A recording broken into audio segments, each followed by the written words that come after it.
Hey, Aaron. It's about time to start, and since you currently have host capabilities, you'll have to start the recording for me. Yes, ma'am. I'll go ahead and start in 3, 2, 1. Okay, thank you, everybody. Good morning. Today is Tuesday, December 15th. This is a regular meeting of the Kings County Board of Supervisors. Due to issues arising from COVID-19, the board is issuing a teleconferencing format for today's meeting. No board members are in the board chambers today. We are all participating via the World Wide Web. If you would like to make a public comment today, please make sure you identify by name in the WebEx systems. For those interested in communicating during unscheduled appearances, please use the raise your hand feature and wait to be recognized. Each speaker will be allowed up to 2 minutes for public comment. And if you're not talking, please put your phone on or computer on mute too, so it makes it easier for the rest of us. Each vote today will be a verbal or voice vote so that the members of the public can hear how each board has voted. After we have all had a motion and a second regarding each item we are taking up today, we will be doing a roll call vote by district. At that, Madam Clerk, would you please call the roll? Joe Neves. Here. Richard Valley.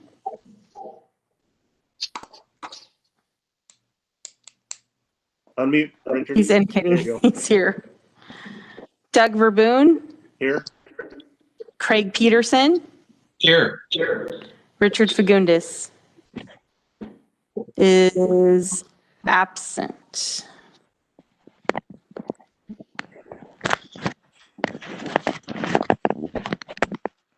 Okay, so we have 4 members present and 1 member absent.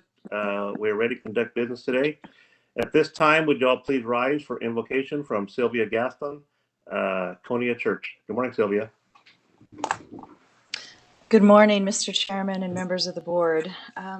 Thank you for this opportunity to join you. And if we could all just bow our heads before the Lord.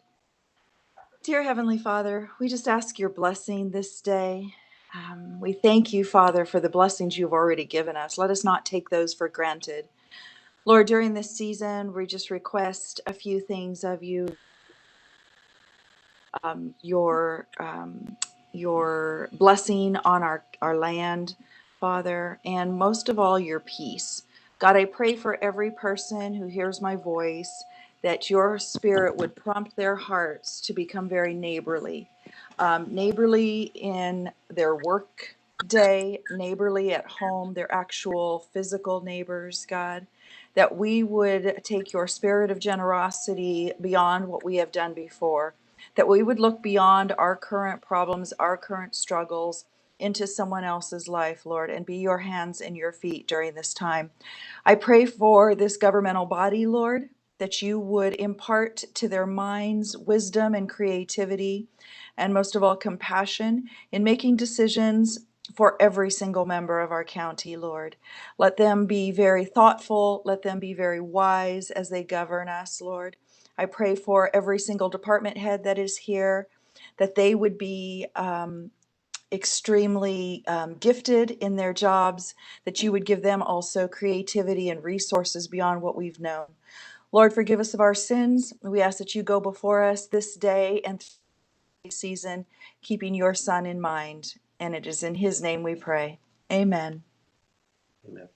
At this time, please follow me in a flag salute. Ready, salute. Pledge allegiance to the flag of the United States of America and to the republic for which it stands, one nation, under God, indivisible, with liberty and justice for all. Okay, thank you very much. Okay, at this time, we'll go ahead to unscheduled appearances. Any person may directly address the board at this time on any item on the agenda or any other items of interest to the public that is within the subject jurisdiction of the board. 2 minutes are allowed. So if you want to speak, go ahead and raise your hand. And we have Dave Robinson. You have your hand up? Yes, sir. Thank you. I'll be brief. I wanted to address 2 things that I believe Supervisor Peterson had inquired about.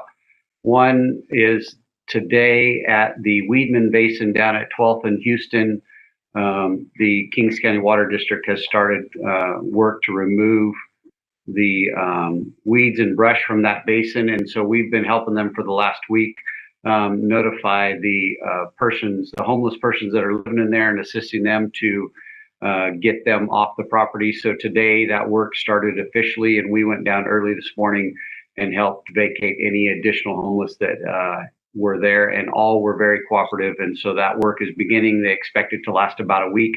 Once that's all clear, we'll be able to keep anybody from getting back in there, because we'll be able to patrol that and see what's going on in there. And then the other concern that he had brought up last week was some working with the local police departments and us on staffing during this COVID crisis. I had a meeting with the police chiefs on Friday and reiterated to all of them that if anybody needs some help, let us know. We have helped one local police department a little bit the last couple of weeks. But so far so good. Everybody's been able to mitigate on their own, for the most part, their staffing issues that are going on, at least with them in the law enforcement jurisdiction. So those are my two things. Thank you. Appreciate it. Thank you, Dave. And if I could add a comment, this is really not an attack on the homeless. It's more or less cleaning up our areas that will take water and channel it to underground. So it's mainly something that they're doing. They have money for, so it's not an attack on the homeless. It's more like our water recharge basins. Yeah, great point. I appreciate that, because that is a water basin that goes into people's drinking water. So it's really a horrible area to allow an encampment to take place. So I appreciate you bringing that. Okay. Thank you. Right now we have Chief William Lynch with their hand up. Bill?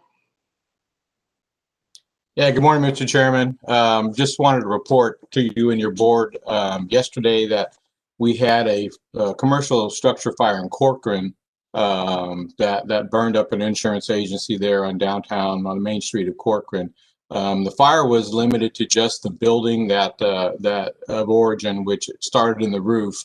We're not sure exactly what started it. The building hadn't been used daily because the people had been working from home, but luckily, the agency had their records all backed up on computer and had their paper records stored in a fire vault, so there wasn't really any loss of business there for them. They were, like I said, they were working from home, but we had units from Tulare County, units from Hanford, and our units at that fire, and it took us about 3 hours to control it. And I'm sad to say, though, the building is pretty much a total loss. The roof was completely burnt off of it. So everybody worked together. Nobody got hurt.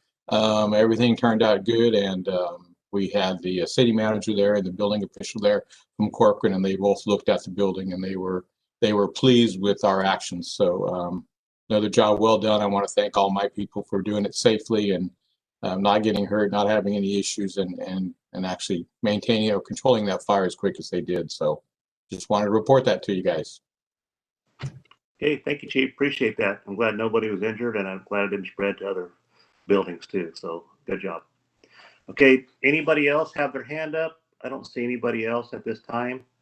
So we'll go ahead and we'll move into the next session, next part of our meeting, which is approval of minutes. Approval of minutes from December 8th, 2020 regular meeting. Neves moves, Mr. Chair. Second, Peterson. Motion by Supervisor Neves, second by Supervisor Peterson. Madam Clerk, please call the roll.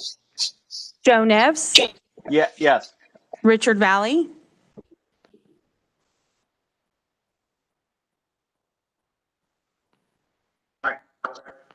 Doug Verboon, Yes. Craig Peterson, Aye. and Richard Fagundes is absent. Okay, we have 4 members voted in favor, 1 absent. We have approved this item as presented. We'll move on now to item 4, consent calendar. All items listed on the consent calendar are acted by one motion unless a board member would like to pull an item and discuss it separately. What is your pleasure? Neves moves to adopt as printed. Second. Moved by Supervisor Neves, seconded by Supervisor Peterson. Madam Clerk, please call the roll. Mr. Chair, I'm sorry. Could we pull item E separately? But pardon me, Supervisor Valley? We pull item B separately, B as in boy. B as in boy? Okay. We're going to pull item B and vote on consent calendar as presented with item B pulled. So Madam Clerk, please call the roll. Is that okay with the board's motion, Supervisor Neves and Peterson? Correct. Yep. Okay. Madam Clerk, please Supervisor, call roll. Supervisor Neves, Yes. Supervisor Valley, Aye. Supervisor Verboen, Yes. Supervisor Peterson, Aye. Supervisor Fagundes is absent.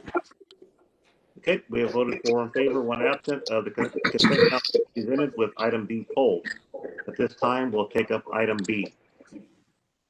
So this is the County Council District Attorney's Office. Consider adopting a resolution setting the countywide limit on campaign contributions for elected county office. Supervisor Valley, you have a question? No, Mr. Chair, I was just pulling it for the thing from it.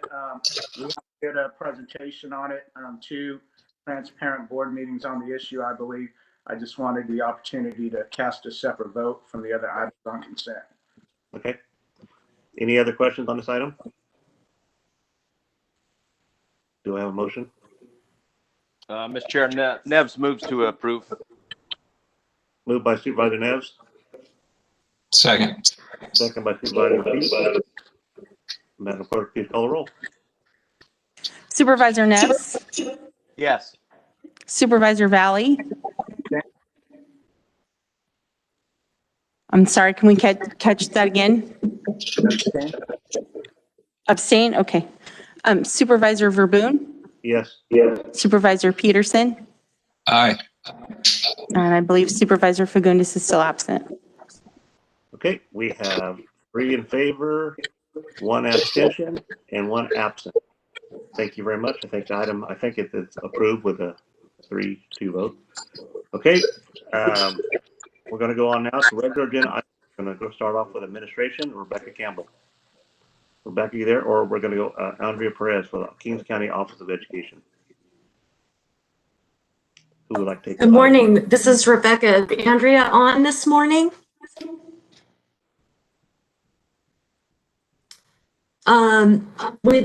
We didn't get confirmation that she was going to be here recently, so we put the item on and we're going to pull it and invite her back next week.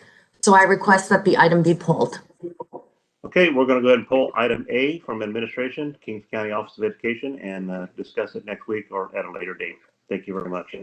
We'll move on now to item B, Elections Department, Lupe Villa. Lupe, you there this morning?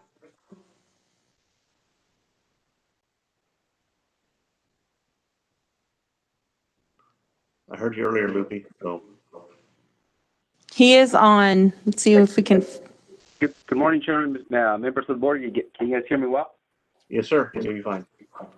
Okay. Now, if you give me access to share my screen. There we go. All right. Again, good morning. Lupe Villa with the Elections Department. I come before you to present and to ask that your board accept the statement of the votes for the 2020 November 3rd general election. Pursuant to California Election Code 15372, as the registered voters, I'm required to prepare and submit a certified copy of the statement of the votes to the governing board, which is our Board of Supervisors. On the same note, I would like to share with the board statistical information that shows the turnout of the November 3rd, 2020 general election. Before I begin to share the stats, I would like to add that this election was a successful, unprecedented, and record-breaking election for Kings County, and this was done with the efforts of many. And thank you all that assisted in the process. We can go to page number 2. Page 1, provides a breakdown of the registered voters for Kings County. As you can see, as of December 10th, 2020, we had 60,188 registered voters in the county of Kings, with the 77% permanent vote by mail voters. At the bottom of the page, you'll find the registrations by political party: 23,891 Republican, 20,052 Democratic Party, and 12,432 registered as no party preference. We now move to page 2. Page 2 provides the registration statistics for our Kings County cities and communities. You will find that those cities and communities have over 70% of permanent vote by mail voters, with the city of Hanford leading the way with 79%, followed by the city of Corcoran. You would see that Avenel, Mona, Stratford, Kenneman City, and Home Gardens are also represented in this slide. Page 3 provides you with the data from our 2016 primary and general election. Back in 2016, we had 48,523 registered voters in our June primary and 52,137 in our general election. Move forward to page number 4.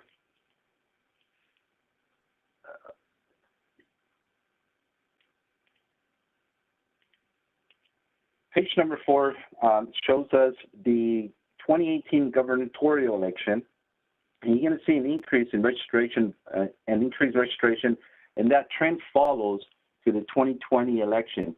For the 2018 gubernatorial, you had 51,342 registered voters as of June 5th, and 52,449 registered voters as of November 8th for that general election.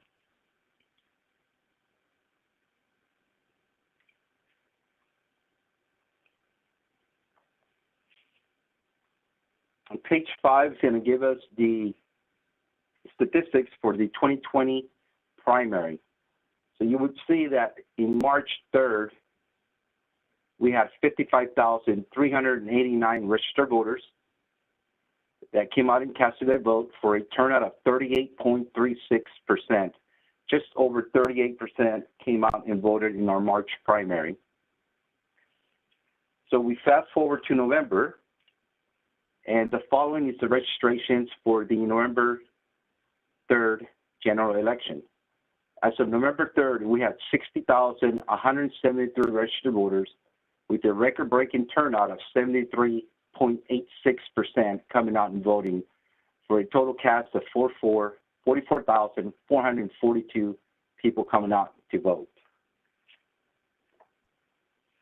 During the November 3rd, 2020 general election, we received in process 44,442 ballots, of which 15,434 ballots were dropped off at any of our official ballot drop box locations. And we had 8 locations throughout Kings County. In each community, including Home Gardens, had a drop box that the voters were able to use on a 24/7 basis.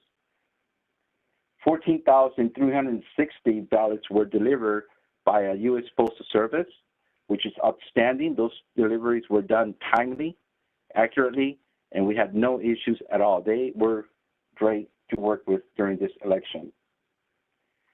5,183 ballots were dropped off at the elections department. Even though we were closed, we were able to secure help that was collecting ballots for us throughout the early voting and prior to election day as well. 4,251 ballots were dropped off at our vote centers. Those were folks that were wishing to drop off the ballot to a person, not at a drop box, for their own personal reasons. And we collected 4,251 ballots at our vote centers. We had 35 ballots that were faxed into our office, and some of you may question if it's legal. It is legal under UOCAVA and RAVBN, which are 2 programs that are made accessible to our men and women that are serving our country overseas and their families as well. And finally, 5,221 voters came out and voted in person. We have 6 vote centers strategically located throughout Kings County that provided the opportunity for our voters to come out and vote early and come out and vote on election day. The 2020 general election was viewed by many as a very challenging election. That I can attest to. We had many different challenges before, during, and after our election. However, I cannot thank enough those who assisted in the administration of this election. It took county staff and volunteers countless hours and extremely challenging long days to deliver a fair, legal, honest, and transparent election to the voters of Kings County. I would like to mention some of our departments that assisted the elections department in administrating the election.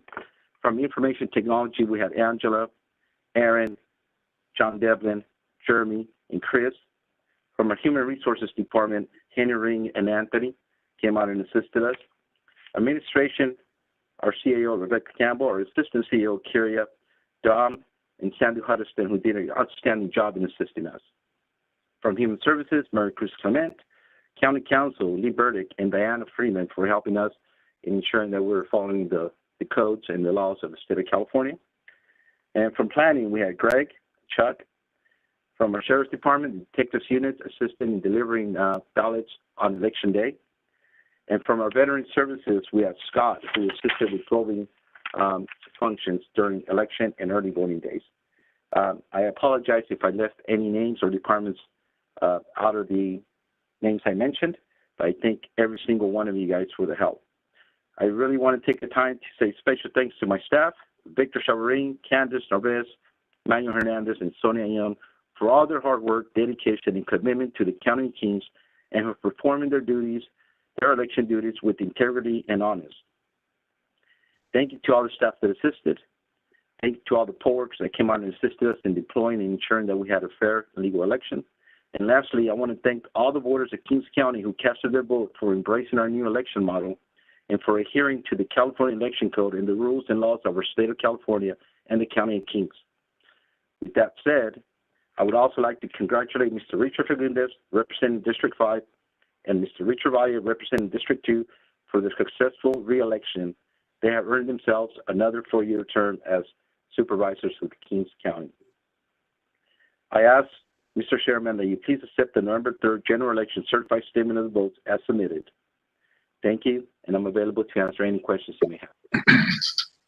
Thank you, Lupe. Appreciate that report. And I also want to, on behalf of the board, reach out to all the people on the county that helped you achieve that goal. It's always good not to be front page of newspapers during an election. So thank you for doing a good job and getting it all wrapped up. Any questions from the board? Yeah, Mr. Chairman, if there's no questions, I move for adoption. Thank you, Supervisor Peterson. Moved by Supervisor Peterson. Nev seconds. Second by Supervisor Neves. Madam Clerk, please call the roll. Supervisor Neves, Yes. Supervisor Valley,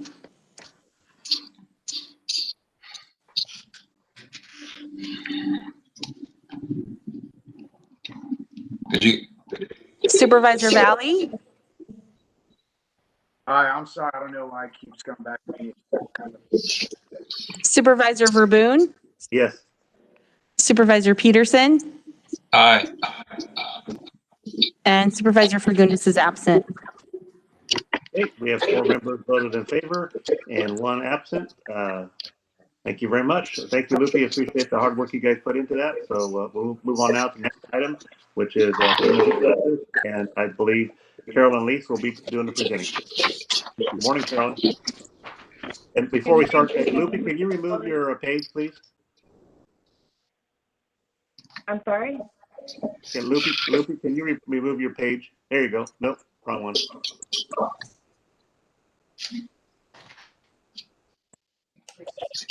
Lupe, you'll need to hover towards the top of your display and select the stop sharing option.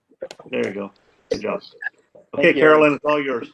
All right, good morning, Chairman and members of the board. This is Carolyn Lease with Human Resources. Can you hear me okay? Yes, ma'am. Okay, perfect. Before I begin, I want to inform the board that we are going to have a few minor changes to the recommendations. I will amend those recommendations as I read it out. There's one position that should not be included in the recommendation and one mistakenly added, which I'll discuss further in a moment. Periodically, the salary resolution is updated to reflect negotiated agreements with the various bargaining units, classification and compensation changes, and the addition and deletion of positions. The last salary resolution was approved on December 10th of 2019, and we are here again this year to request approval of the proposed salary resolution. This updated includes all previously approved board actions from December 10th, 2019 to present, including the addition of the new Deputy Director, Economic and Workforce Development, Secretary to the Sheriff, and the Supervising Building Operations Specialist positions. It also includes reclassified classified positions to Probation Technician and the retitling of the Prevention Coordinator and the Recovery Support Coordinator positions, which can now be utilized in both Public Health and Behavioral Health. Included with the salary resolution update is the removal of jail cook trainee, janitor trainee, library aide, senior public health nurse, X-ray technician trainee, and X-ray technician 1-2, which are no longer in use, deleted in the budget, and or approved by the department that uses the classification to remove from the salary resolution. Additionally, the state minimum wage is increasing again on January 1st, 2021 to $14 an hour. This increase is creating serious salary compaction issues to positions within a series of those identified for mandatory increases. The changes to be made in the recommendation are to remove the jail cook trainee, as it should not be included because it was identified for removal from the salary resolution. Additionally, park age should be included. This information is consistent with the information provided in the background summary. At this time, staff is making the following recommendations. First, to adopt the salary resolution which reflects recommended and previously authorized classification, salary, and benefit changes. And second, approve the following salary recommendations effective December 28th, 2020 for positions affected by the California $14 minimum wage increase as listed. 1, set the salary for account clerk 1, community health aide 1, department specialist 1, janitor, library assistant 1, medical assistant 1, office assistant 1, park aide, peer support specialist, and WIC nutrition assistant 1 at range 140.5. Second, set the salary for account clerk 2, community health aide 2, department specialist 2, library assistant 2, medical assistant 2, office assistant 2, senior janitor, and WIC nutrition assistant 2 at range 150.5. And 3, set the salary for account clerk 3, community health aide 3, department specialist 3, library assistant 3, office assistant 3, and WIC nutrition assistant 3 at range 160.5. Human Resources worked closely with administration regarding the recommended changes for the salary resolution. I want to start by thanking Kyria Martinez, Assistant CO, for her assistance in determining the fiscal impact. It is greatly appreciated. The total cost of the implementation of the salary resolution update is $240,198 for the remainder of the fiscal year. The general fund impact is $42,276, which includes the Department of Finance, Public Guardian, District Attorney, Probation, and Public Works. The non-general fund department cost is $197,000 and $922, which includes child support, health, behavioral health, Human Services Agency, Job Training Office, and Library. These costs will be absorbed within those budgets this fiscal year. Administration reached out to the departments affected by these changes. All of the changes noted in this agenda item are reflected as strikeouts and bolds within the drafted salary resolution to highlight where they occur. I'm available to answer any questions you may have. Thank you. Carolyn, any question or comments for Carolyn at this time? It's kind of out of our control. The state, we have to give everybody a raised minimum wage, so it's just how we figured into our budget. So there it goes.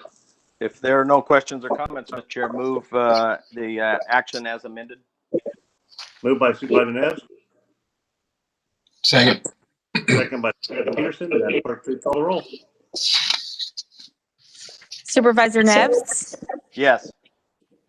Supervisor Valley? Aye. Supervisor Verboen? Yes. Supervisor Peterson? Aye. And Supervisor Fagundes is absent. Okay, item passes, 4 in favor, 1 absent. Move on now to item D. We go Human Services Agency, Sonia Begay. Sonia, are you there this morning? I am. Good morning. Good morning. Sonia Begay, Human Services Agency, and I'm going to attempt to share my screen. All right. With me this morning to do this presentation is Dave Clevenger from King's Gospel Mission, and we also have members of the Green Galaxy team on WebEx as well. If your board, well, they don't have a presentation, but if your board has a questions for them, they're available. What we're going to cover today, and I can be as brief as you like, is the project Home Key, our second project, which is Kings Triangle Courtyard. This is our last Home Key project. And we have multiple recommendations as part of this item. So Dave is actually going to cover the first couple of slides. Dave, are you there? Hi, good morning, supervisors. I appreciate the opportunity to chat this morning. But before I present Kings Triangle Courtyard, I need to say thank you to a few folks that have really been pivotal in bringing this project this far along and have done countless hours of work and professionalism. Sonia and her team, with Assam and his team, Greg Gatska and his group, Kevin McAllister, Dominic, Chuck Kinney. Lots of people have put a lot of work into getting at this point, and I would be remiss by not thanking them for putting this forward. What I want to share with you really is something that started a couple of years ago. At King's Gospel Mission, we believe that there's three things that cause a homeless person experiencing homelessness to become successful. And that's a safe place to call home, a positive, purposeful activity during the day, whether that's a job or a volunteer opportunity, and a peer support community. And what we are bumping into out of that, those three pillars of our approach, was that as people were becoming successful, the major gap was an availability of affordable housing. And that really challenged me to begin assessing what needs to happen to increase the amount of supportive, affordable housing in Kings County. And what culminated from the last 2 years of effort there is that there was a piece of property that was available in a decent location to provide really all three of those aspects: a commercial component up front that is a job and entrepreneurship incubator for the community of South Hanford. That's evidenced by currently our recycling center is already up and going there. It's a good community benefit there. Lots of people who live down in that area use that resource.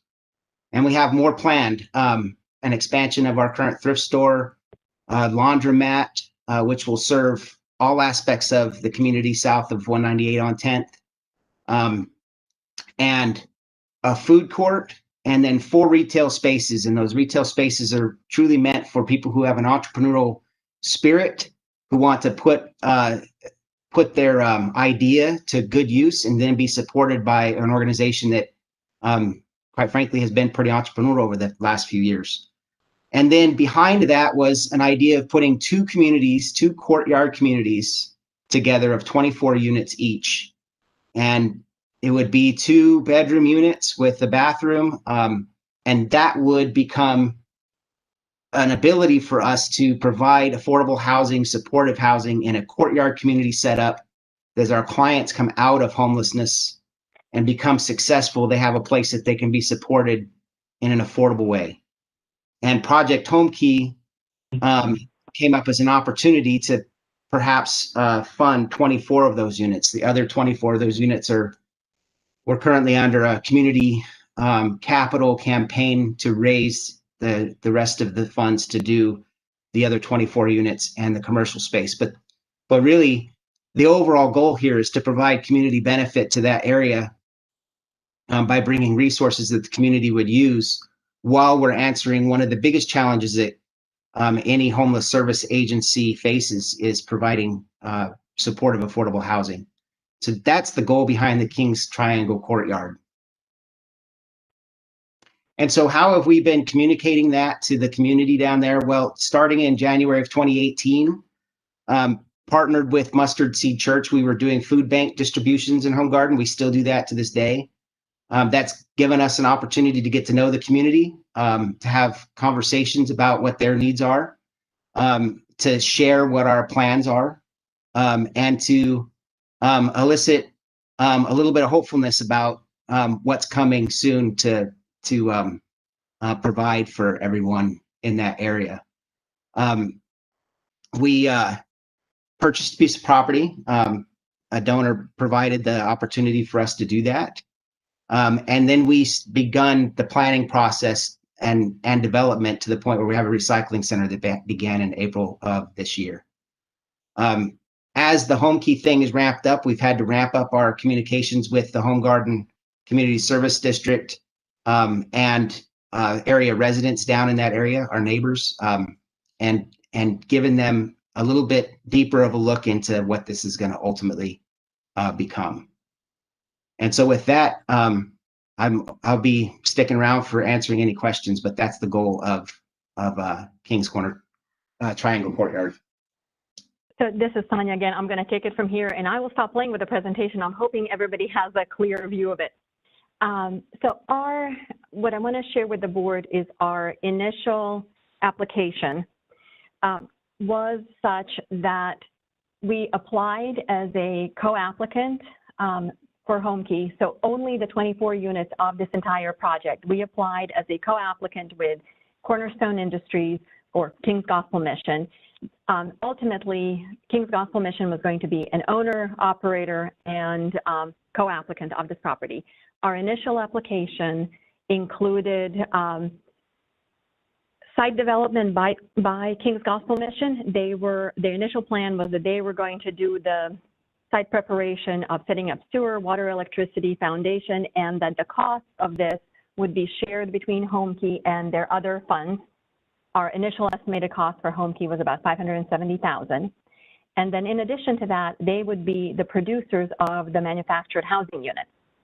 And the initial plan for the units, they would be approximately 600 square feet. They would be two bed, one bath, one kitchen units, approximately 600 square feet. And that our cost for that was $1.7 million.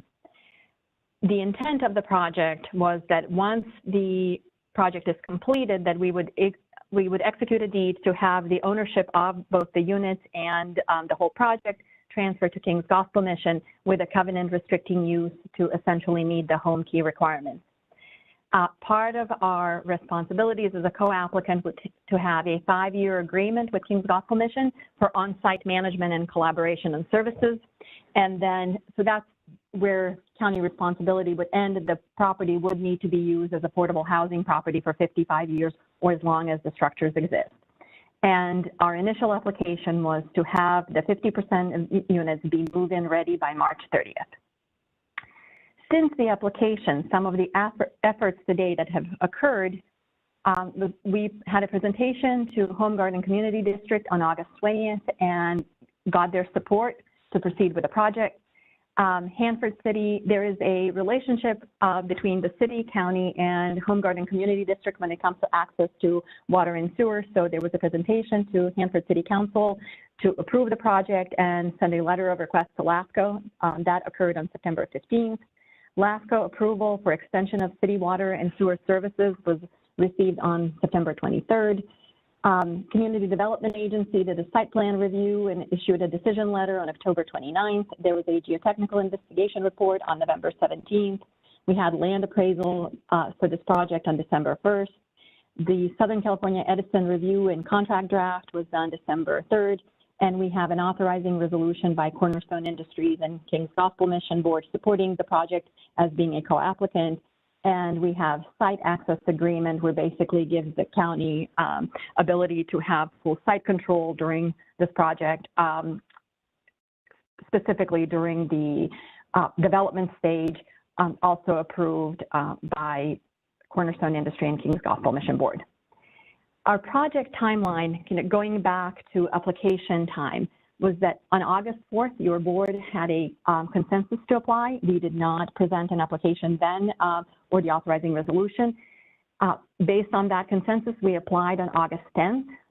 The applications for these projects were all due by August 13th for priority application consideration, so we met that deadline. However, even though we were initially notified that we met the basic points, we did not get a reservation of funds until November 13th, so significantly later than we were originally hoping for. Once we received that reservation of funds, we spent till about November 18th reviewing where we are with the project completion and whether we can meet the initial application as submitted. And in partnership with King's Gospel Mission, we determined that we could not. How we applied the timelines that we set for ourselves for this project, we could not meet. On November 18th, so at that point in time, we could return the project to the state and basically refuse the reservation, or worked with the state to change the project in such a way that we can meet the deadlines. We did not change the 24 units or the requirements that were initially submitted. However, we did change the approach and who would deliver the units. That request to the state for a turnkey unit delivery project to combine the site preparation and unit procurement and introduce a third vendor was submitted on November 18th. We received an approval from the state on November 19th for that approach. However, the budget increase to actually accomplish that we did not receive until December 2nd. The modified turnkey approach is really, so some of the key items for that is having a single contractor to deliver move-in ready units. The contractor would be responsible for site development and for manufactured home unit production and procurement. The 2-bedroom, 1-bath, approximate 600 square foot unit did not change. And ultimately, we made a selection of the contractor based on an RFP. We had some budget and billing restrictions that were part of this deal, that all materials, units, and site prep materials had to be ordered and billed as point of sale items before December 30th, so that was a key item, and that all on-site labor must be billed as incurred, and the escrow accounts for payments aren't allowable. This was based on the state restrictions for this particular grant. The other key items to consider were that prevailing wage applies for all on-site work, which really translated into that all the manufactured units had to be done off-site. We designated 12 units for families and 12 units for singles. That was intent of the project from the beginning, and that the 12 units must be move-in ready by March 30th, and 12 units would be ready by June 30th. Our contractor selection, we went through a process initially. Once we determined that we could not deliver the project as initially applied, which would be Cornerstone Industries really being the manufacturer and site selection, we started the outreach to vendors to determine whether we even had a viable vendor to execute the project. We solicited names from Community Development Agency, Public Works, Kings Tulare Homeless Alliance, and Housing Authority. And then King's Gospel Mission, and actually Dave also reached out to some of the vendors. By December 1st, we determined that we have at least 2 viable vendors and released an RFP. This RFP was a quick RFP. It was released on the 3rd and closed on the 8th. We did not have responsive bids. However, we did realize that there was an error in a site plan that was posted compared to what we worked for. We made that correction. Other than that correction, the RFP didn't change. We were understanding that site plan change really potentially lost us a couple of vendors because we had questions from 3 vendors during the RFP period that prompted a release of an addendum. After we re-released the RFP on the 9th in the morning and closed it on the 10th, that produced 2 viable vendors. And based on the criteria, Green Galaxy Builders was selected. Some of the key items in the selection was a single contractor that's able to do both, procure and produce manufactured homes and complete site prep. That was a key. Ability to meet established timelines, so ordering materials by the 24th so we can issue payments by the 30th, and the occupancy of units by March 30th and June 30th was the second. The third item that was relevant was cost, coming within the budget that we have approved.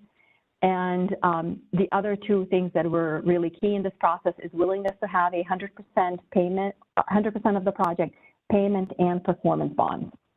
We also needed King's Gospel Mission, because they're a partner and ultimate owner of this project, to review and have an agreement of scope of work, which really was about the type of units and the approach to foundation. Once all of those were met, we could proceed with the agreement.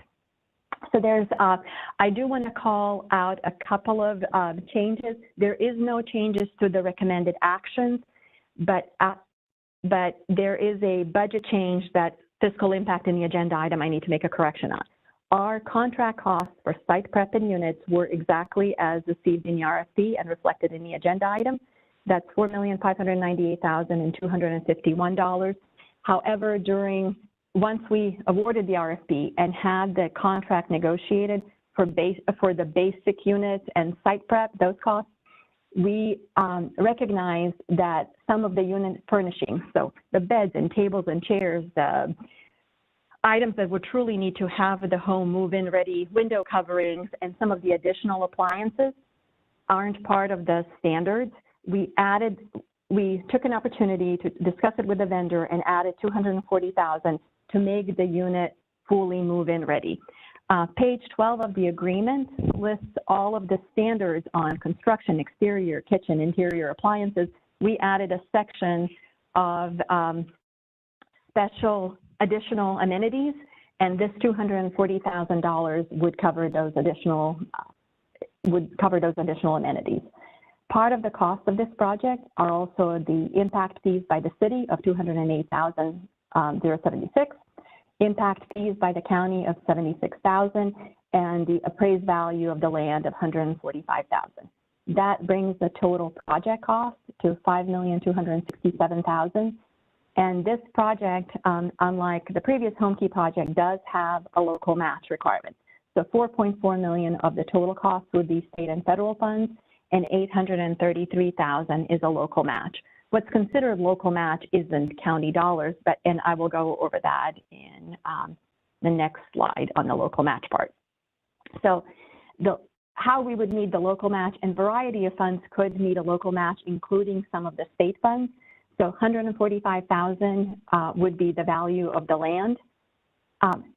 King's Gospel Mission will also provide a $300,000 loan or raising the funds to match the project.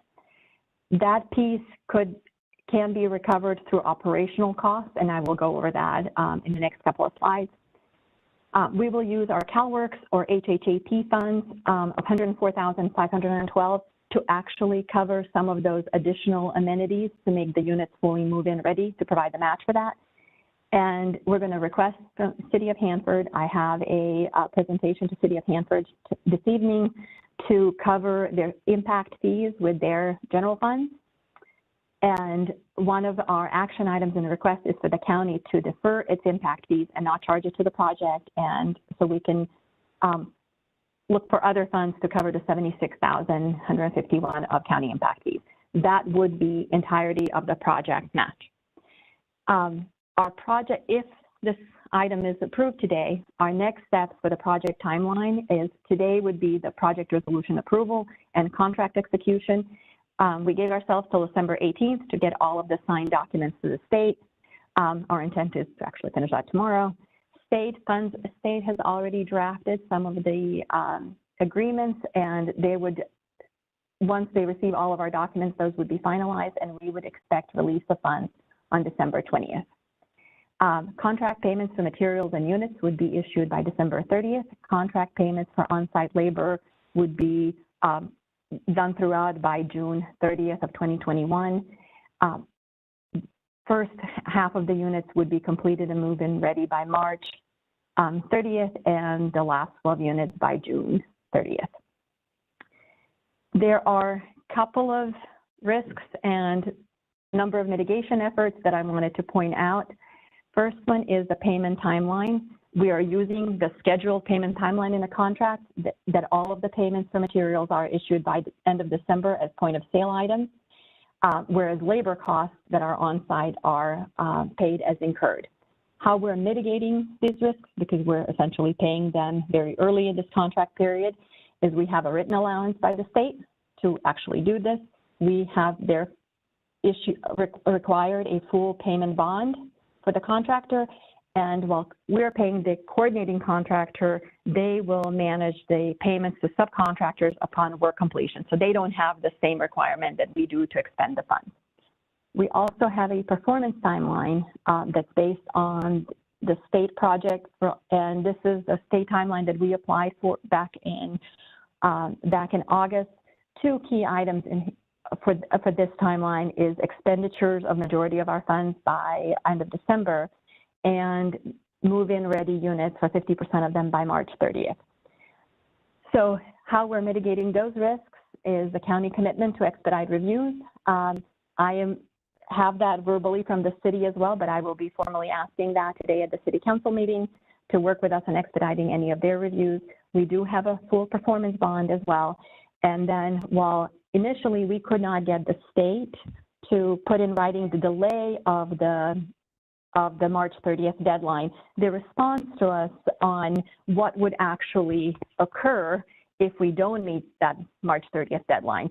Despite the best efforts, if we have unforeseen circumstances due to weather, COVID, or kind of any of the number of challenges where neither the county nor the contractor has capacity to do anything about it, the response from the state that I actually finally got in writing last night is that they would like to see a consistent display of good effort to reach the 90-day timeline. However, if we don't reach that due to unforeseen circumstances, that the State Department will be okay with that timeline moving to 120 days, and that if the vendor did not deliver, that they would work with us to pursue a positive resolution. So we do have some commitment in writing from the state partnership on the timelines for this project. Our ongoing responsibilities in this project past the initial construction timeline and June 30th is the 5-year standard agreement with HCD, with the state agency, county, and King's Gospel Mission, because we're both co-applicants. Our really responsibilities are three parts. The execution of the unit delivery for permanent housing, that is expected by June 30th. On-site services for 5 years, so that's our 5-year operational agreement, and that project has to operate as affordable permanent housing. The 55-year affordable housing covenant would be recorded against these units. So regardless whether the county has an operational agreement past 5 years, the units have to be used as affordable housing units for 55 years. Ultimately, King's Gospel Mission would be the owner. They're already the owner of the land, but they would also be the owner of the units once they're fully move-in ready. And for 5 years, we have a commitment to be on site. Human Services Agency has a commitment to be on site to coordinate services with King's Gospel Mission.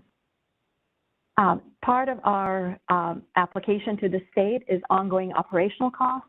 So we have rental cost estimates per unit per month of $583 per unit, or if it's a per room situation, it's $291. After the first 5 years, that cost actually can drop to $375. It does not need to, but how we figured operational costs is taking into consideration payment for all the utilities, so electricity, water, sewer, so individual residents wouldn't pay that. It would be factored into the rent. Insurance to cover requirements from the state and requirements from the county. Management fees, breakage and repair allowance, and that $300,000 initial project investment by Cornerstone would be repaid over 5 years. So it's no other way of offsetting that cost for them. We factored it into the rental charges. That's why the drop off after the 5 years, because they would be recovered over the 5 years.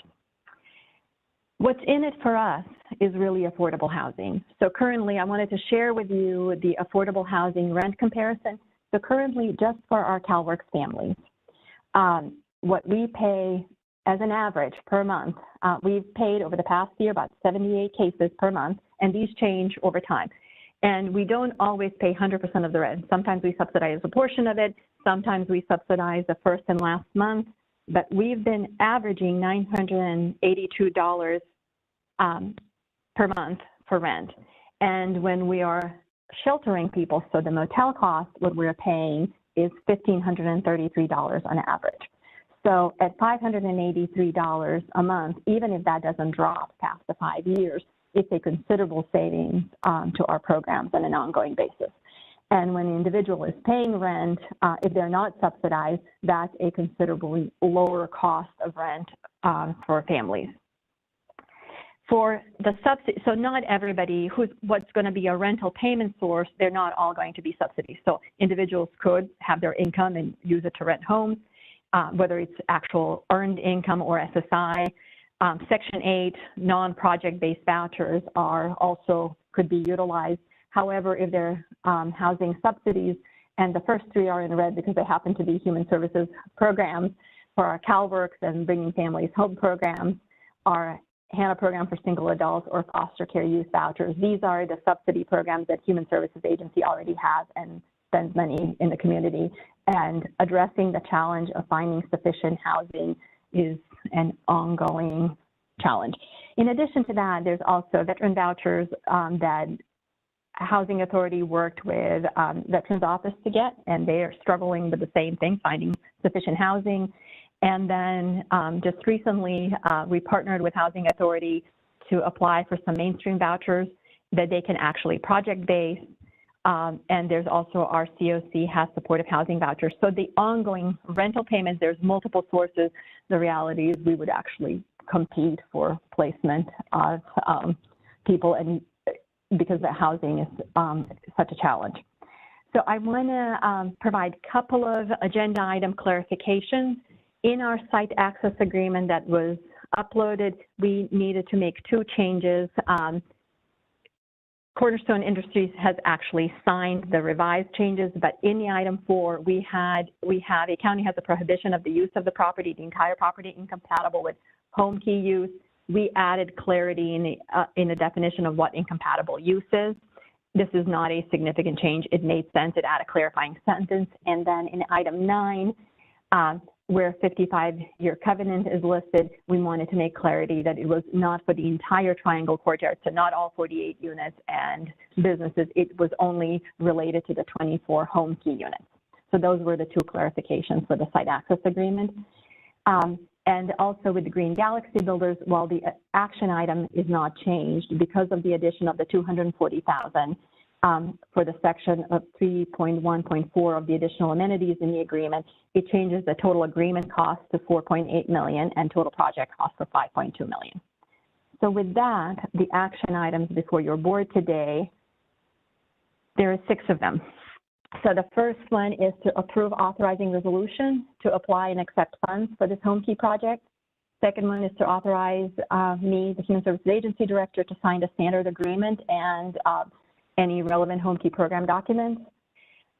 Third is to approve the agreement with Green Galaxy Builders for 24 manufactured homes, turnkey units, and all necessary site preparation. 4 is to approve site access agreement with King's Gospel Mission and authorize me to sign it. 5th one is to approve deferral of county impact fees of $76,000 for the home key portion of the project. And 6th one is to adopt the budget change. With that, I'm available for any questions, and Dave and Green Galaxy Builders are still around as well. Thank you, Sonia. Appreciate that presentation. I know a lot of work went into it, and it's happening extremely fast. So I think it'll pay for itself in 10, 11 years just for the savings. So do we have any questions on this item? Supervisor Peterson. Yeah. Thank you, Mr. Chairman.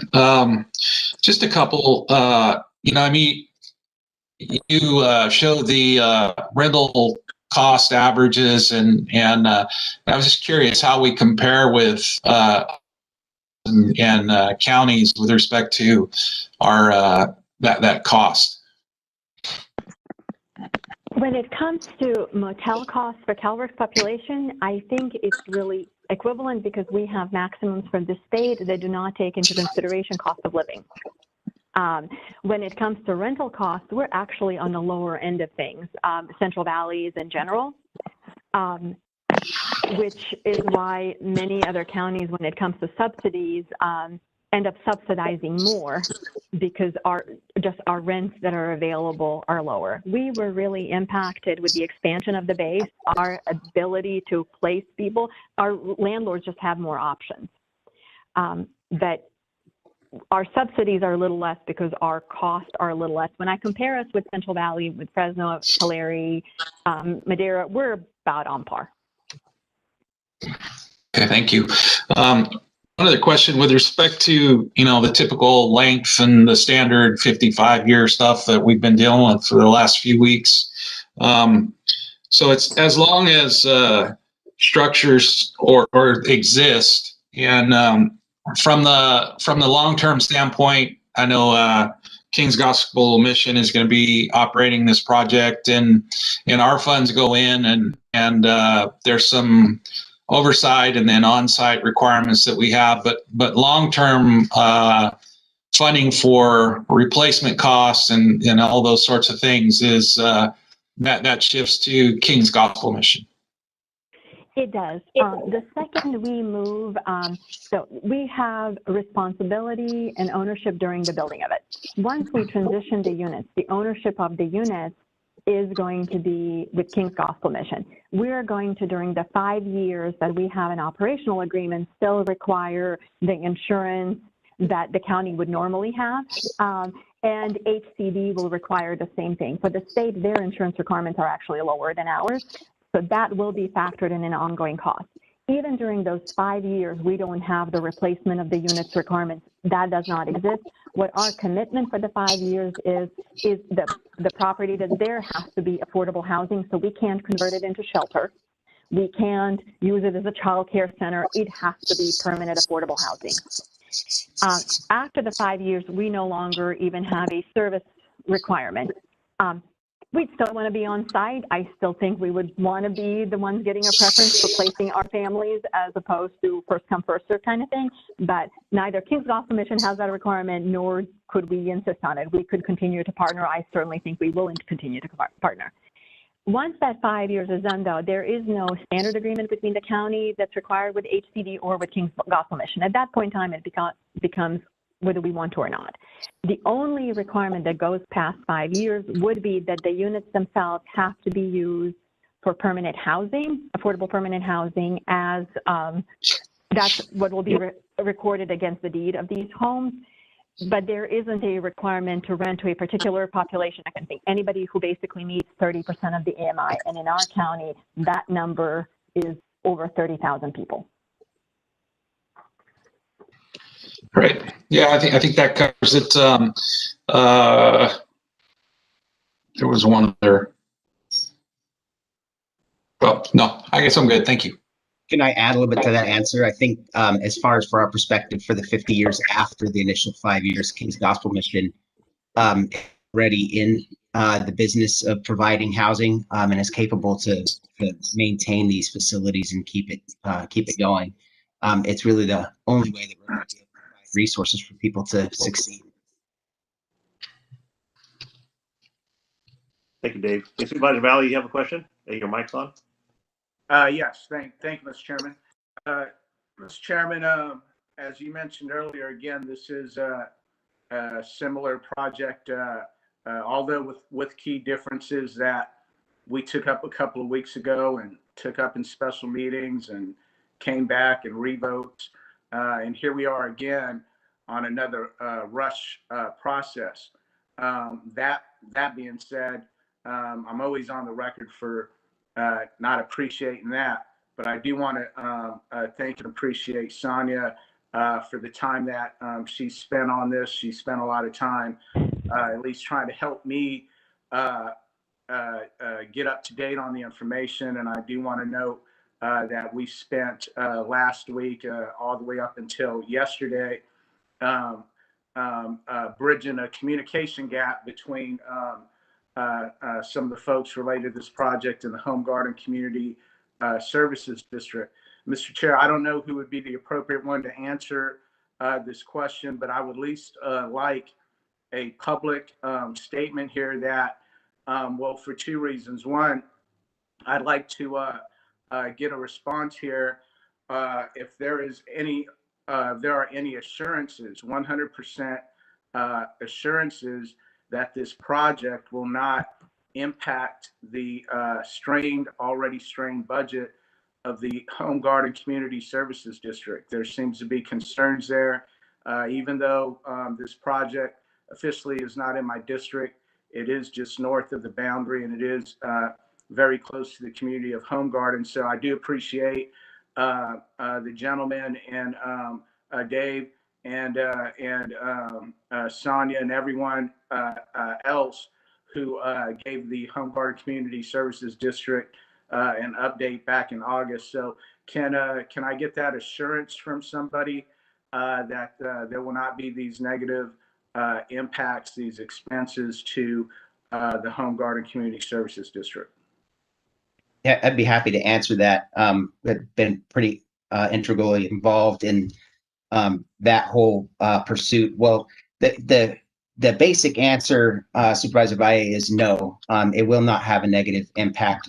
Some of the details around that are the water servicing this site is coming through a services agreement through the city of Hanford, and is actually coming from the north up on Hanford-Armona Road down to the project. And so that will not impact the water, which was the main concern from the Home Garden Community Services District perspective. As far as the sewer goes, it will pass through the sewer system in the community service district and then ultimately be serviced by the city of Hanford, which is the way the community service district currently operates. But there is capacity to do that. It will not create a negative impact on community service district, because really what becomes is a billing pass through from the project, and ultimately King's Gospel Mission is the one paying the bills to the city of Hanford. What detail has not been sorted out yet, and it really is not necessary to be done yet at this point, is whether or not that's going to go through Latoya and her team, or whether that bill will come straight from the city. But in talking with the engineer for the community services district, from a capacity standpoint, our contribution to the sewer will not strain that system. Thank you, sir. Mr. Chair, could I get a similar assurance from a representative from the County of Kings? And Supervisor Valley, this is Sonia. That is my understanding as well. With the meeting, and Kevin McAllister helped us navigate this because of whose service it is and how it flowed from the community district to the city to LASCO. Kevin started that path. My understanding is there will be no negative impact on the community services district, and there would be actually no negative impact in the municipality from paying the bills perspective. We actually included the coverage of those costs as part of the rent. So whether individuals are subsidized or paying them, that's going to be an automatic payment. So how we're setting it up, there should be no negative impact on the community services district, and that is my understanding from the city staff. That was my understanding as we were working through this. Their main concern was that they're not saying yes without the city saying yes when we were initially talking to them back in August, and that was done with the meeting with this presentation to the city on September 15th, and the overall capacity of the pipes, and that follow-up had happened. My depth of knowledge on the pipe capacity is exhausted, but I do know that that was crossed off the list as okay. Okay, well, thank you both for that. Mr. Chair, the last question here, it's probably a legal question. If council's on, I'm sure we have a council representative, Mr. Chair, but again, I'm asking this question since it was rushed. It sounds like there were multiple RFPs issued out there with very short time frames to respond to, not once but twice. Sounds like there was a lot of reactive actions to the timelines and the challenges associated with this short timeline. From council, could the board get an assurance here on the overall integrity of the process that brings this project before the board here today? Could we get that? Thank you, Mr. Chair.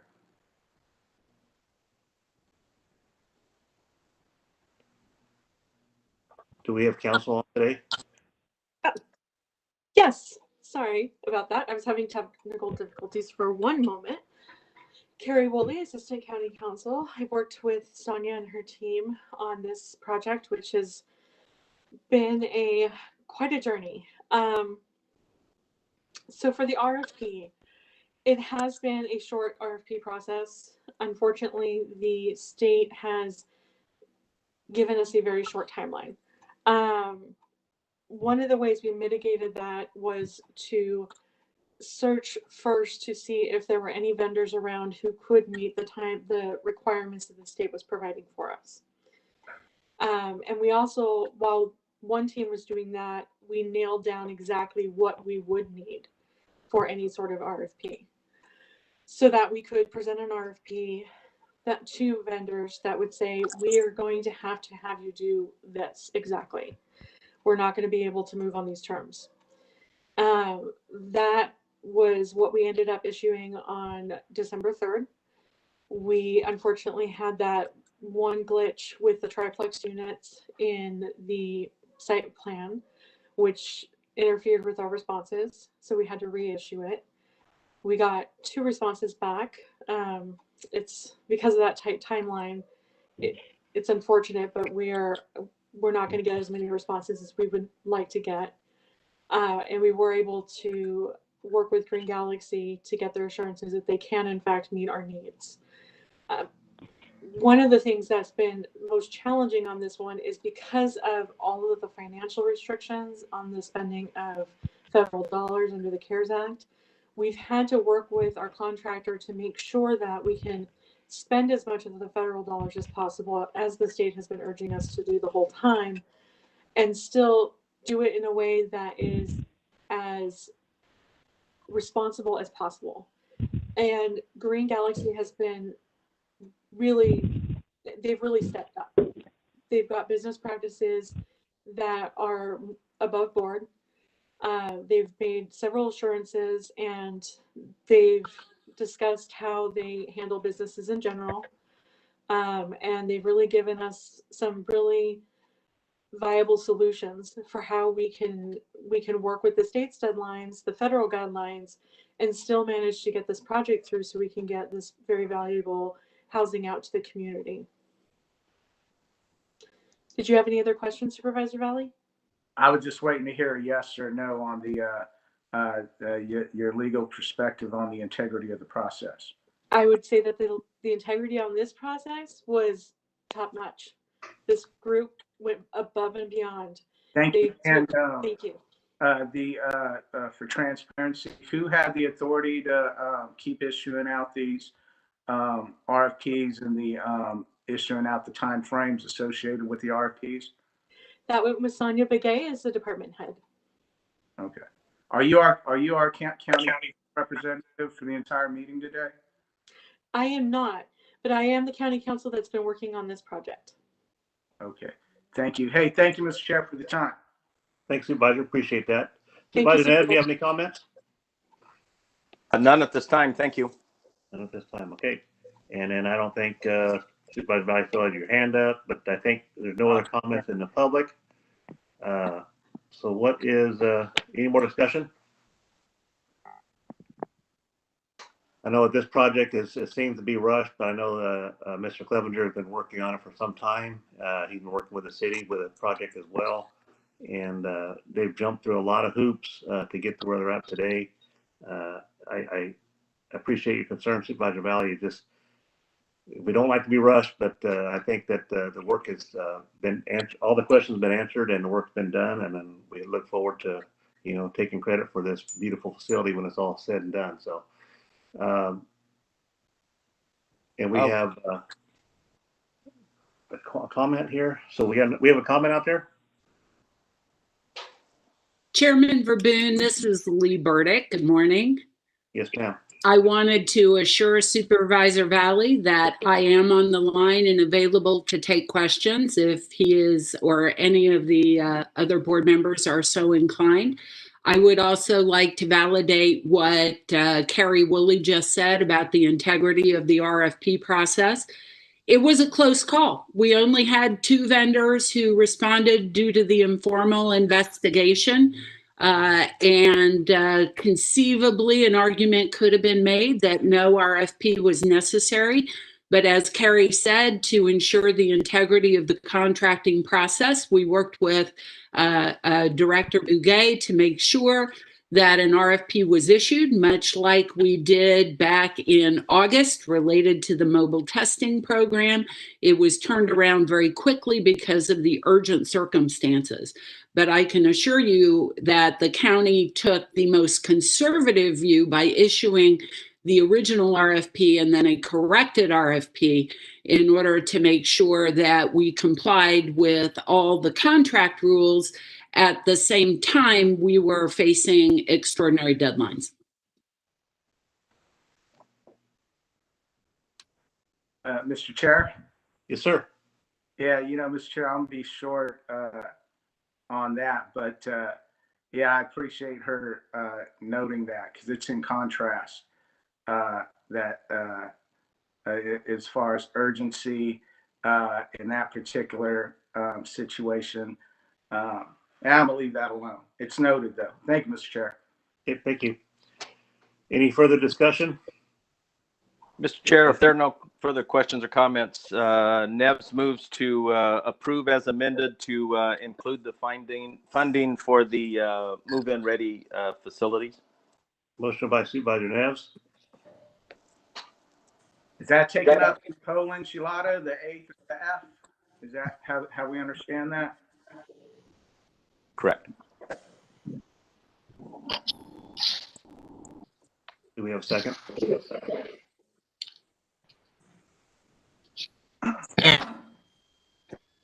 Lost audio for pretty much the length of County Council's Lee Burdick's comments. I apologize, but I have no further questions, and I would second the motion. But if there were, I just don't know if there was anything pertinent in County Council's Burdick's discussion. Okay, we have a motion and a second. Lee, do you want to counter with anything on that one? Mostly just to assure the supervisors that I was on the line and the RFP had took the most conservative approach and had integrity both through the first issuance and the second. Thank you, Supervisor Peterson. Thank you. Okay, we have a motion by Supervisor Neves, second by Supervisor Peterson. Madam Clerk, please call the roll. Supervisor Neves? Yes. Supervisor Valley? Aye. Supervisor Verboen? Yes. Supervisor Peterson? Aye. Supervisor Fagundes is still absent. We have 4 in favor, 1 absent. The item passes as presented. Thank you very much for the hard work and dedication from our staff and everybody working together as a team. I really appreciate that. Hopefully this time next year we're standing there and we have 24 full units and people on the road to being helpful to society and themselves and moving forward. So thank you. And Chairman Verboen, if I could have one moment. Yes, sir. State your name and address, please. I can't see who you are. This is Keith Fagundes, and I've been back and forth. Richard has been on the line the whole meeting, okay, and he just not able to get his phone to unmute. But from what I know about this project, and I don't know his opinion on it, but I do know that the King's Gospel Mission project run by Mr. Clevenger has the right focus, and that it demands respect and responsibility from every resident who goes in there, and it requires them to actually take part in the community. And the structure of it, it's a new structure. It's focused on something new that doesn't come with a stigma of being an old motel that is drug infested, that has all these other stigmas with it. But it really is a good program, and I didn't comment during the initial portion of it because you had too much information already being given. But I commend the board, and I know that Richard, I know, supports this project as well. He just was unable to say that during the meeting today because of technology problems. But I just wanted to commend Mr. Clevenger on his program and exactly the Gospel Mission's approach to the affordable housing and homeless problem. And that's all. Thank you. Thank you, Keith Fagundes. I appreciate that. Your blessing on this project means a lot to the board, and look forward to working with you in the future. So thank you. And Richard, we got to get you some better equipment so you can be online with us. So appreciate that. Thanks for the update. Hey, okay, item passes. So thank you, everybody. We're going to go on now to item E, which is administration. Rebecca Campbell. And Mr. Chair, before we move on, I just want to thank Sonia specifically and everyone involved. There was one night where Sonia called me and it was about 95 to 98%. We were going to give up on this project, but we spent a good half hour just talking about it and said, let's keep going. Let's try this and strategizing. And it was able to be moved forward. So I just want to specifically thank her, after that phone call and for all of the activities after that with the team and all the team effort. So with that, I'm happy to move on to the next item. Mr. Chairman, Yes, sir. Mr. Chairman, sorry to interrupt. Can somebody though take the time out of respect for Supervisor Fagundes and give him a call on the side and at least tell him how to unmute? And also, I texted Rebecca earlier today. I'm having the same problem. Typically, no one controls our mute button from the IT side, but my mute is being hit by somebody else as well. Usually we control that at home. That's not happening. Supervisor Valley, I can speak to what's happening there. We were having a lot of background noise, and typically we have muted anyone who's caused background noise, and then when the speaker was finished, we would unmute. But the system has changed, and so we're no longer able to unmute, so once we mute you, you have to unmute yourself. So it's unfortunate. I apologize for that, but we're just trying to control the background noise so that the speakers can be heard. I'm fine. Sound check from Steve Fagundes. I mean, let's give him a voice here today. Okay. Okay, so are we ready to move on? Yes, ma'am. Is he on the line? Did you hear what I? Or do you want to pause for a minute? Well, we should make sure the supervisor is that he could that he is unmuted if so he wishes. Otherwise, we've just been informed he's being locked out of the meeting. Let's show some respect. Okay. Do you want to take a 2-minute recess to see if we can try to get him on the line? Whatever the chairman wants to do. Take some time out now. I know he's listening. He needs to participate if he's able to. So let's take a 5-minute recess. We'll convene. Okay. Just say we'll come back at 10:30, so 9 minutes, and give Supervisor Fagundes a chance to be on the meeting. Thank you. Okay, so it looks like our only option here is to unmute all call-in users to try to find Supervisor Fagundes. So I'm going to unmute all of our call-in. I was going to say an easier option maybe, because I can remove the option to mute on entry, because right now as people enter the meeting, they're automatically muted by default. So what we could do is I can disable that so everyone within the meeting remains muted.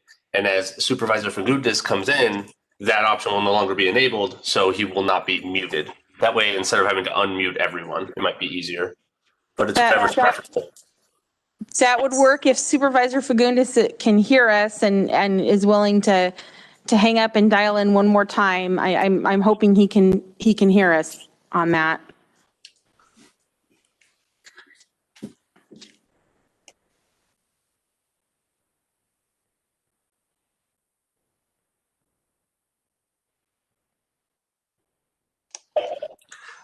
I'm not seeing anyone drop out of the callers. We might have to take your approach and just go unmute all of them, or perhaps one at a time.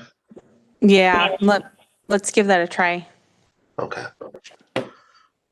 Oh, and actually with this new system, all I can do is do request unmute. So I'm not sure. And I don't know how that works with a call-in user. So I'm going to send request to unmute and we'll see what happens. So so for everyone listening, to unmute, all you have to do is hit *6 and it will actually unmute you. So Supervisor, if you would like to hit *6 on your phone, it should unmute you.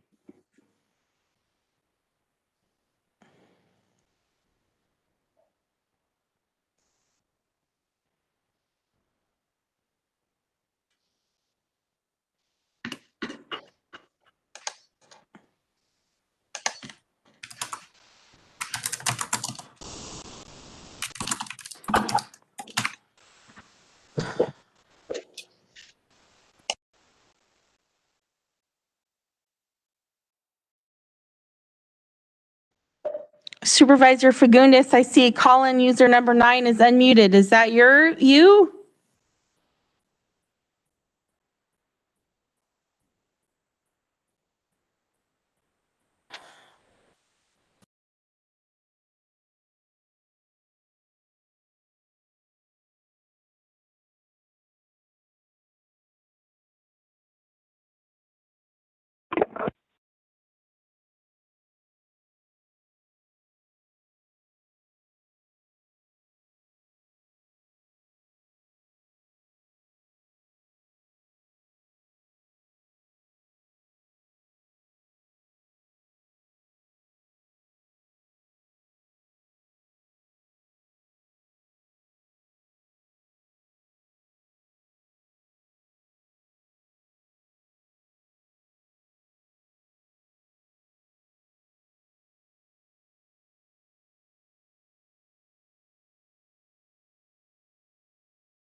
Okay, we have a new call-in user, Supervisor Fagundes. Is that you? No, it's Alba. Oh, I'm sorry. Okay.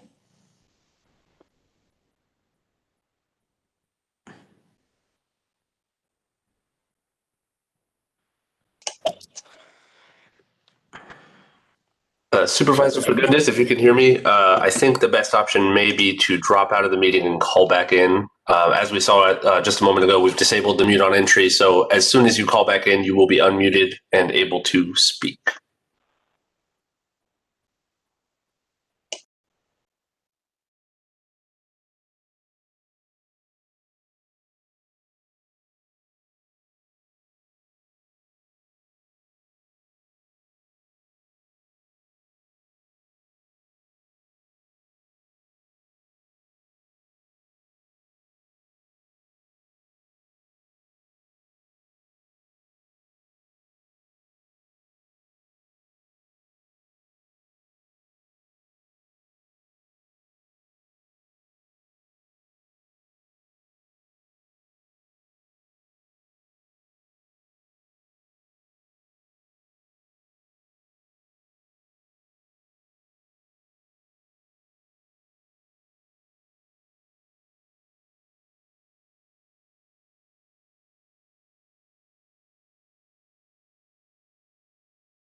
Supervisor, is that you? Yes, can you hear me? Yes, sir. We can hear you loud and clear. Thank you for calling in. I'm sorry for the confusion. I got to get me a pigeon in a cage. I think we get better reception. Understood, sir.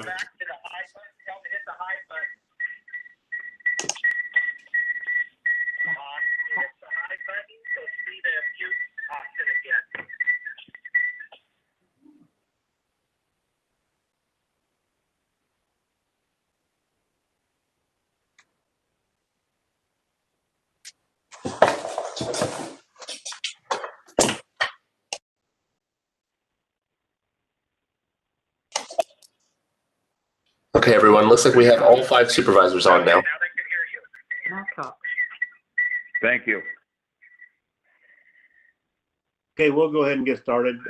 We're back in business at 10:28, almost 10:29. I want to thank Supervisor Fagundes for joining us today. I believe you were online listening, but you were not able to speak. So at this time, do you have any questions on anything that happened? No, I heard everything that was presented, and I agree with this. I met with a gentleman at Cornerstone, and I got a lot of information that I needed, so I'm on board with this. Thank you. Okay, thank you, Supervisor Fagundes. Appreciate that. Okay, we're going to go on now to administration. Rebecca Campbell. Rebecca, are you there? I'm here. Can you hear me okay? Yes, ma'am. Great, thank you. So we're back on the schedule, and thankfully 2020 is almost over. Typically, we've come before the board and we've brought a board cancellation schedule for the upcoming year, and that's what this is this morning. In prior years, the Tuesdays that follow Monday holidays, the first Tuesday in May for the employee recognition barbecue, the meetings that coincide with our National Association of California, National Association of Counties, and also the California State Association of Counties Conference. And during the week of Christmas and New Year's, the board meetings have been canceled. So there is a schedule outlined for 2021, and included in that are a number of cancellations. January 19th, 2021 is the Tuesday after Martin Luther King Day. February 16th, 2021 is the Tuesday after President's Day. There are a few meetings that are to be determined due to the COVID-19 pandemic. That would be the National Association of Counties, the Employee Recognition Barbecue, and the San Joaquin Valley Regional Association of California Counties, which Kings County will be hosting this year, and hopefully that will come to fruition. June 1st, 2021 is the Tuesday after Memorial Day. July 6th, 2021 is the Tuesday after Independence Day observance. Also, September 7th, 2021 is the Tuesday after Labor Day. November 30th of 2021 is for the California State Association of California Counties Conference, and hopefully that will come to fruition. And December 28th, 2021 is the Tuesday after Christmas holiday. So if your board has any changes or questions about that, I'd be happy to answer. And if not, I'd ask that you approve the cancellation schedule for calendar year 2021. Yeah, Good, Mr. Rebecca. Good. Peterson. You just clean up here on the Tuesday Labor Day. It's September 7th, 2020. We have to modify that to 2021. That's correct. No other comments. Okay. Okay. Yeah, Supervisor I would Valley. move. With that, I got a motion for Supervisor Peterson. Supervisor Valley, you're still muted. Do you have a question?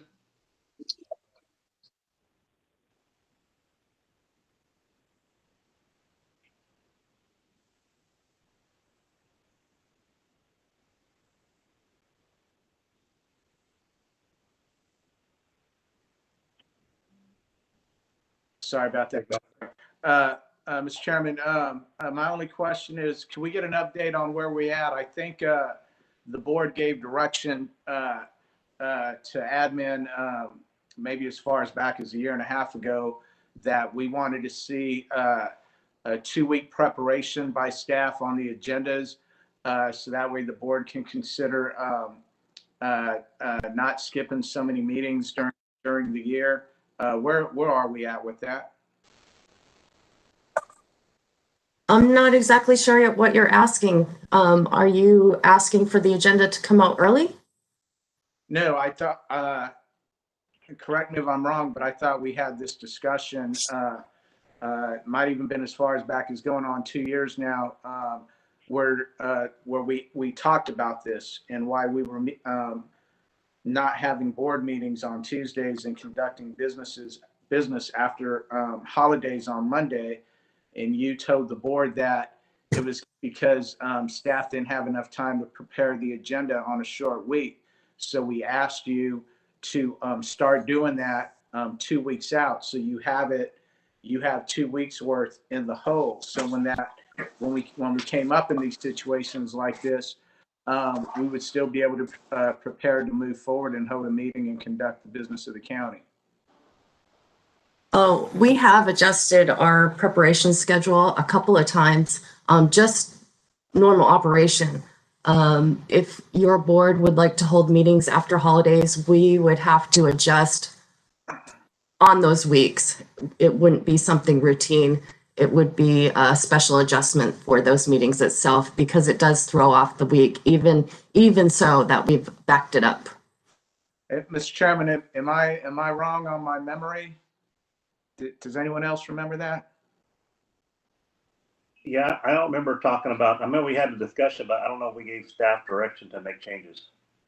Okay, fair enough. Well, just moving forward, obviously with COVID and urgent response, if this is still what we're going through next year, I know we could always call a special meeting of the board if there's something that needed to come up on that Tuesday that we're scheduling now to cancel the board meeting.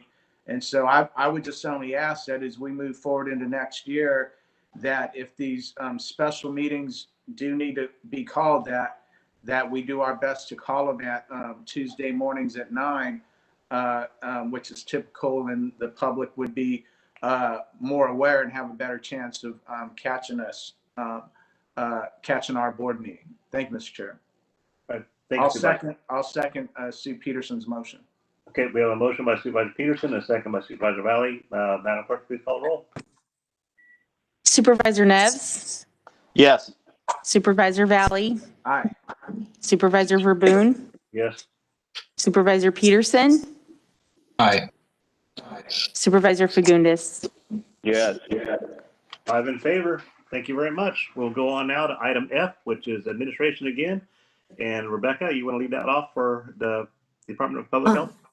Yes, I'll lead off the discussion. So this is the routine weekly update on the COVID-19 pandemic. I'll start off with any state or federal actions or activities, and then I will talk about the county for a moment and then turn it over to Director Edward Hill of the Public Health Department for a public health update.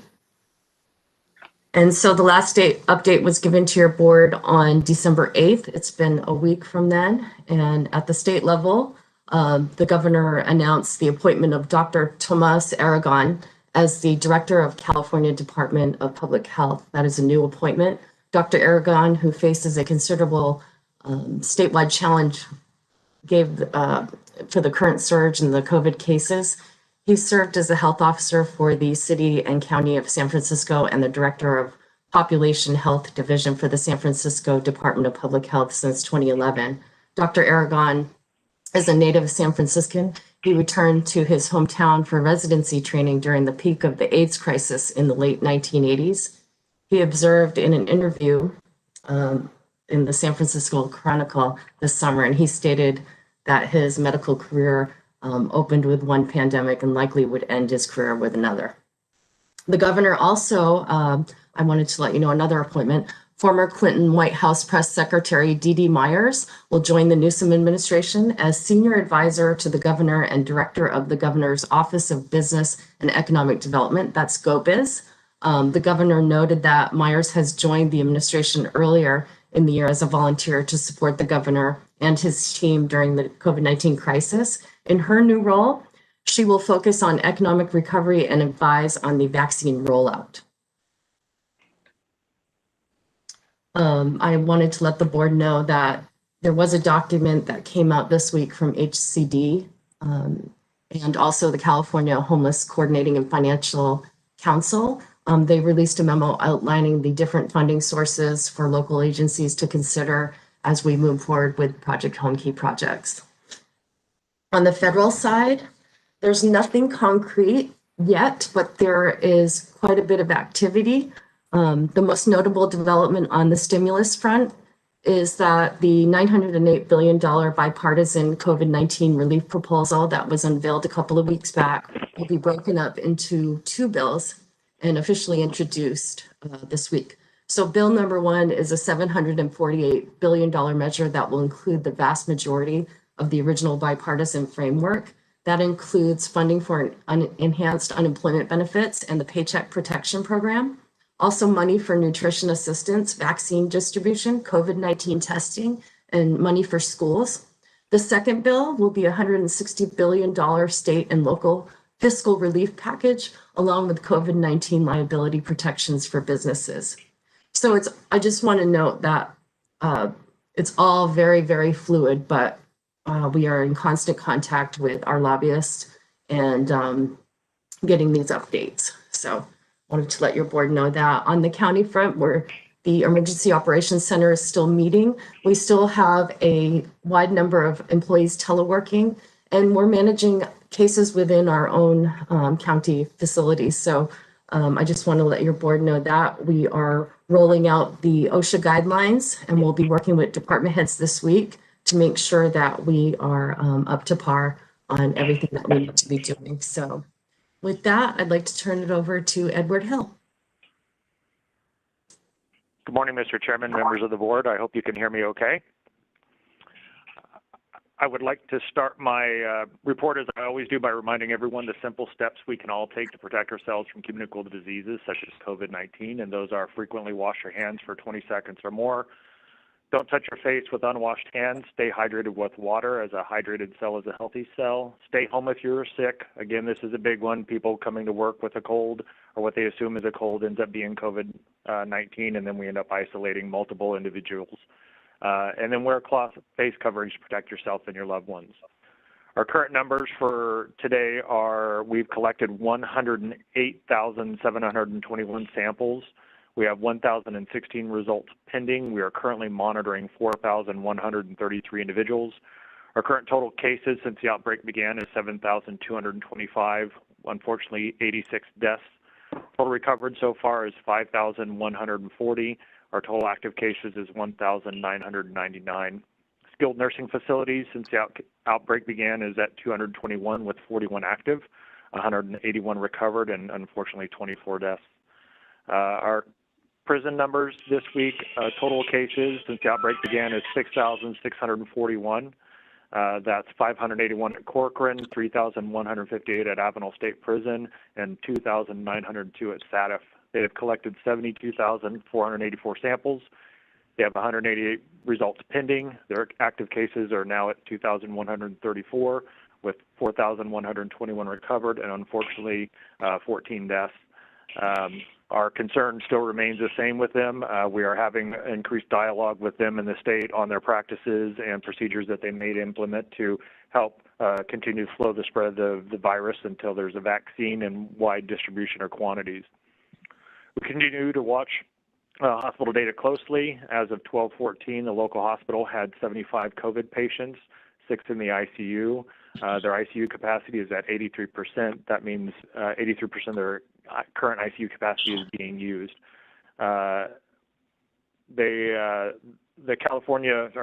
Central California Emergency Medical Services Agency also reported that they are starting to see what's known as a trickle-down effect of ambulances being delayed for offload times due to the surge at the healthcare facilities. But they did indicate that right now things are working fairly well in Kings County and our system hasn't been inundated like the rest of the region has. And they will update me if that changes. The Porterville Development Center or alternate care site opened today, and they will begin to accept patients from hospitals in Mutual Aid Region 5. This will hopefully provide some local hospitals with some relief, so we're hoping to take advantage of that soon. We are currently still maintaining a 60-day supply of PPE for all of our healthcare facilities. We have scheduled regular, and we're still holding regular calls with the hospital to go through surge planning and to make sure that we monitor the situation and adjust accordingly. The hospital did submit a resource request for medical staffing on 12/7. They requested 6 medical staff in the form of nurses, respiratory therapists, and physicians. We have been told that the multi-agency coordination group that decides these for the region has identified our areas priority number 2. So as staff becomes available, hopefully they'll get assigned to this hospital, and we hope to hear some good news soon. But when we checked this morning, they were still at the max staging area. The mobile testing program site schedule for this week is yesterday it was at the County of Kings. Today it's Avenel High School, Wednesday Armona Elementary, and Thursday it's at Lemoore High School. And then I just want to remind everybody that the mobile testing site will be closed Christmas Eve and Christmas Day and New Year's Eve and New Year's Day. However, the testing site at the Day Reporting Center will only be closed Christmas Eve and New Year's Eve, and all these schedules will be on our website, and we'll share them throughout the community. Our program that's designed to support the essential workforce and their isolation and quarantine needs is currently serving 74 households with a total of 207 households being served. And the program is really beginning to pick up pace, as you can imagine, with the number of cases that we're seeing. This program has went from seeing or serving 5 to 6 households a week to now serving up to 30 a week. So it'll be important, given the cases and the way that this viruses continue, that we keep this program moving forward. We continue to hold regular scheduled meetings with the Unified Support Team, which is a requirement of our attestation, as well as other requirements established by the state, and we communicate any needs or concerns with them, and then they work with us to hopefully resolve those. Right now, there aren't many. There are a little bit around vaccines, but I'll get into that a little bit later on. Our current numbers for the state metrics this week are our new cases per 100,000 is at 33.3. That's our adjusted rate. It's been adjusted down from 57.9 because the amount of testing that we're doing. And then as a reminder, we have to see 11 cases or less a day in order to get out of or meet the red tier requirements. But unfortunately, we are continuing to see increasing numbers now in the 140s and 150 a day. In addition to that, the state launched a new automatic processing for all cases in the CalReady system. The way it currently, or the way it used to work, is when a lab would identify a positive sample, that report would go into the CalReady system in an area known as staging.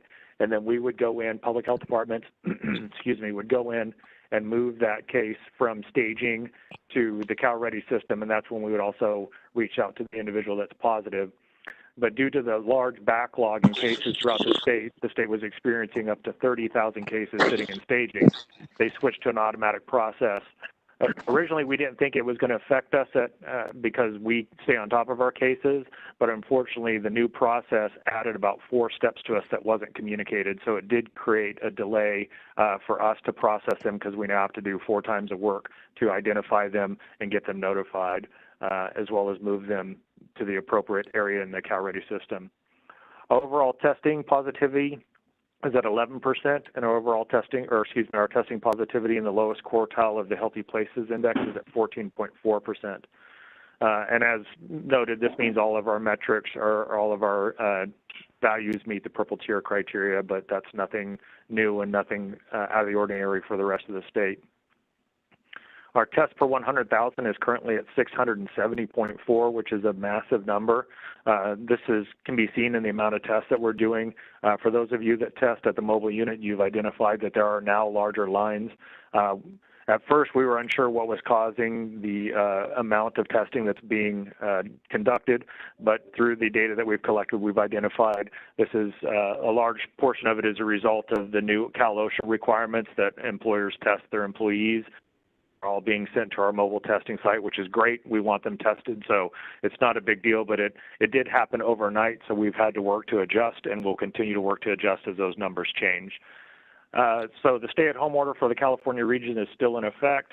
Our current ICU bed capacity for the San Joaquin Valley Consortium region is at 1.7% this morning, or excuse me, 1.6.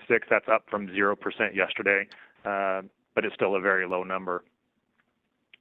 On the vaccine front, we anticipate receiving our first allotment of the vaccine now on December 17th or 18th. We're still not sure that this date is actually going to be met because the ancillary supplies that are supposed to be delivered to us on the 11th, we still have not received those. So we are working with the state to identify when we will actually get a shipment. When we do get our vaccines, we'll be working with this through the state's mandated tiers, which begins with our local acute care hospitals and then progressing through the remaining tiers after that.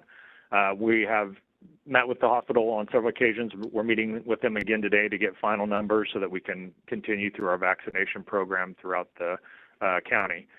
The state also announced that they will be receiving an additional 393 doses of the Pfizer vaccine next week.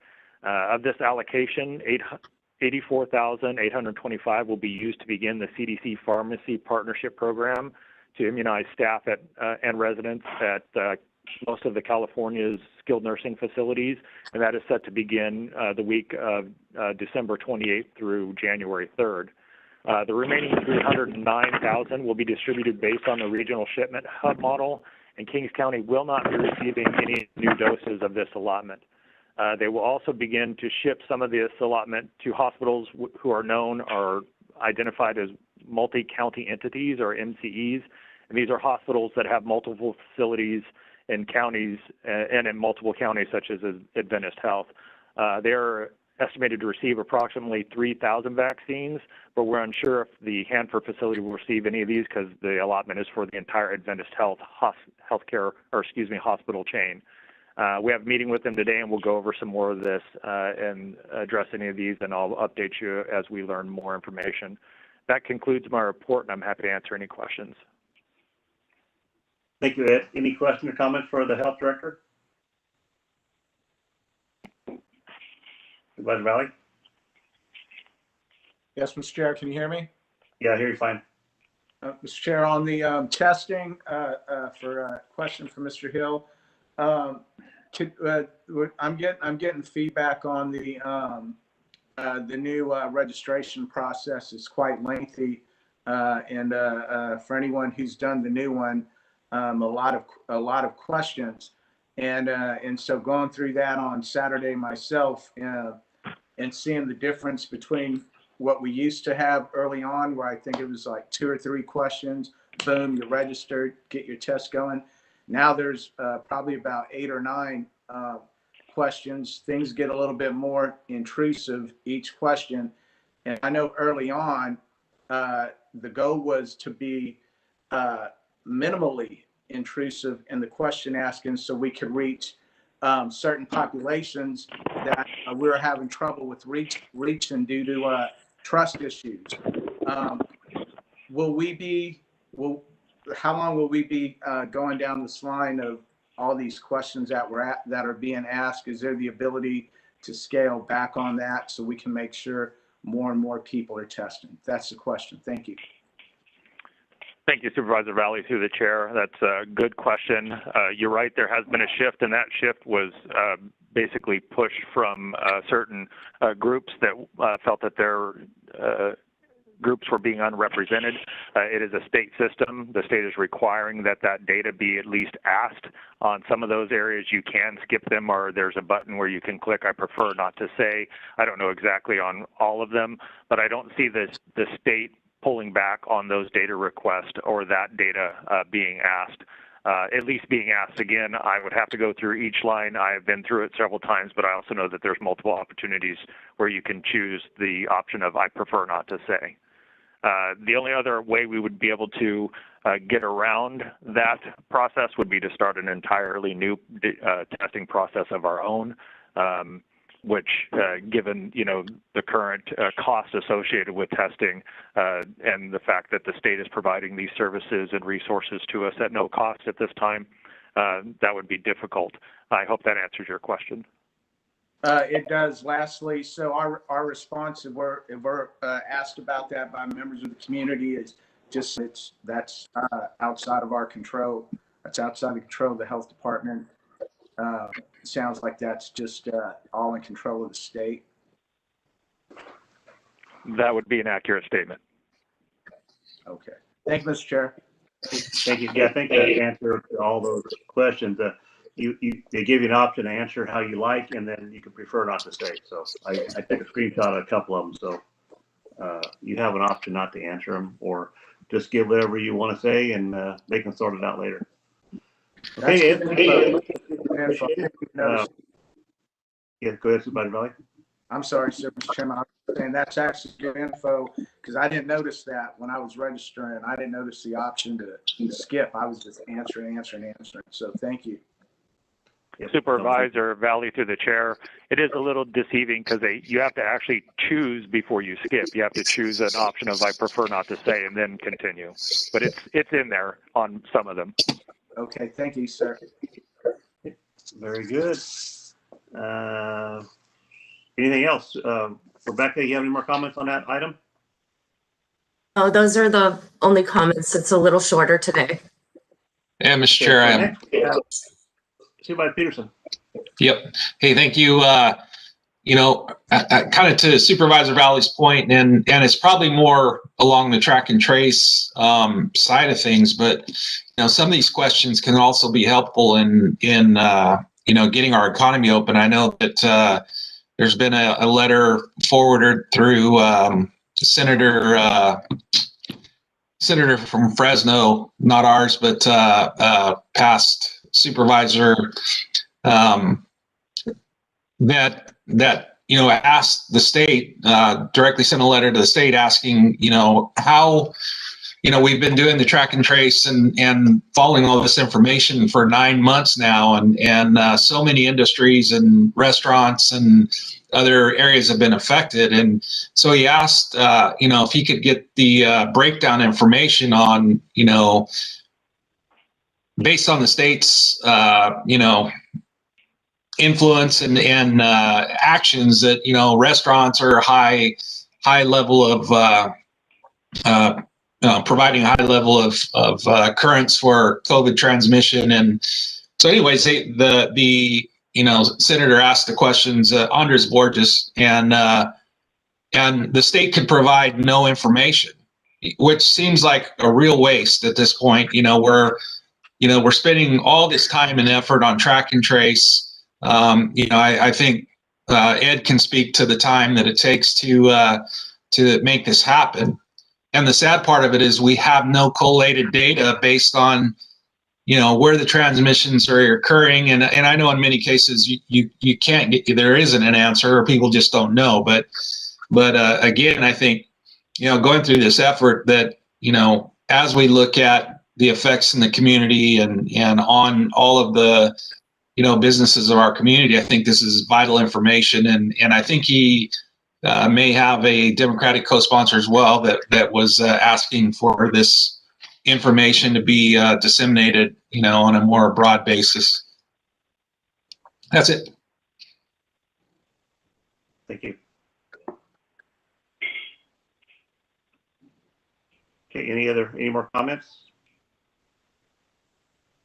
Okay, thank you very much. We'll move on. At this time, it is 10:56, and so we have a couple more items on board stuff, but we're going to go ahead and switch gears and go over to our 11 o'clock items, which are going to be Board of Equalization. So at this time, I would like to take a adjourn as the Board of Supervisors and reconvene as the Board of Equalization. Is that how I do that, Lee, or just go on? Oh, you are noticed, Mr. Chair, to start this meeting at 11 o'clock, so you can adjourn the Board of Supervisors meeting and then convene the Board of Equalization. Okay, thank you very much. Just got to get the legal spot. Don't want to get in trouble. Don't want to get the finger. So at this time, we'll adjourn as the Board of Supervisors and we'll reconvene as the Board of Equalization. And Madam Clerk, please call the roll. Joe Neves. Here. Richard Valley. Here. Doug Verboon. Here. Craig Peterson. Richard Fagundes. Here. All 5 members are present. We're ready to conduct a meeting today, Board of Equalization meeting today. And who would like to take that off? Kick it off.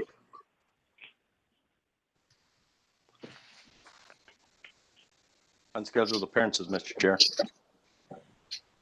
Okay, do we have any unscheduled appearances at this time? And we'll go to the first. I don't have that agenda in front of me for some reason. I'm just going off what it says right here. So. Okay, Mr. Chair, Neves moves to approve the minutes of the December 7th and December 8th, this December 7th regular meeting and December 8th special meeting. Motion moved by Supervisor Neves. So move. Second by Supervisor Fagundes. Madam Clerk, please call the roll. Supervisor Neves. Yes. Supervisor Valley. Aye. Supervisor Verboon. Supervisor Peterson. With a question mark, I need to abstain from the Leprino proceeding, and I can vote yes on the Kuhn matter. And Supervisor Fagundes. Yes. Okay, we have 4 in favor, 1 abstention, and in favor. This items have approved in front of us. And then Melanie, I don't see an agenda on here. So is there anything else on the agenda? Okay, Mr. Chair. Neves also moves to consider accepting the stipulation of application for change of assessment 18-007 filed by Realtor Income Properties 23 LLC as presented. Second. Motion moved by Supervisor Neves, second by Supervisor Valley. Madam Clerk, please call the roll. Supervisor Neves. Yes. Supervisor Valley. Aye. Supervisor Verboon. Yes. Supervisor Peterson, I'm looking.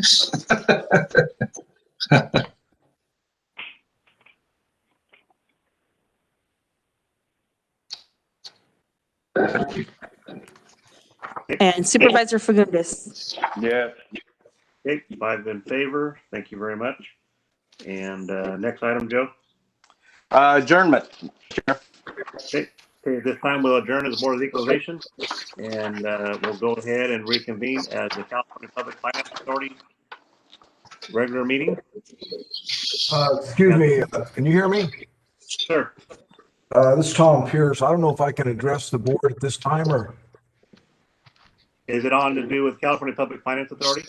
No. Okay. Has to do with hemp farming. Okay, no, not this time, but we'll take it up as soon as we reconvene as the Board of Supervisors. All right. Thank you. Thank you. Okay, so today is Tuesday, December 8th. This is a regular meeting of California Public Finance Authority. Madam Clerk, please call the roll. Joe Nevs, Here. Richard Valley, Here. Doug Verboon, Here. Craig Peterson, Here. Richard Fagundes. Here. Okay, all board members are present. We're ready to conduct business today. First item is approval of the minutes from October 20th, 2020. I'll move. Fagundes. Moved by Supervisor Neves. Second by Neves. Motion moved by Supervisor Fagundes, second by Supervisor Neves. Madam Clerk, please call the roll. Supervisor Neves, Yes. Supervisor Valley, Aye. Supervisor Verboon, Supervisor Peterson, Aye. Supervisor Fagundes. Yes. 5 members have agreed to vote on the agenda as presented, and we'll move on now to the consent calendar. Mr. Chair, Neves moves to consider the 2 items on the consent calendar this morning. Motion moved by Supervisor Neves, Second.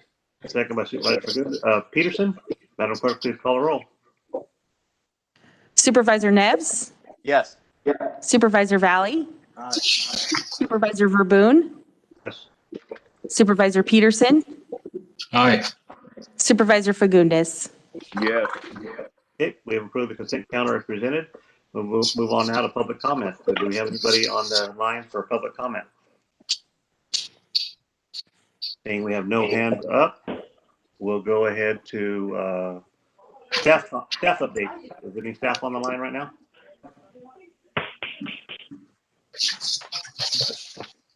No staff online, and we will adjourn. Okay.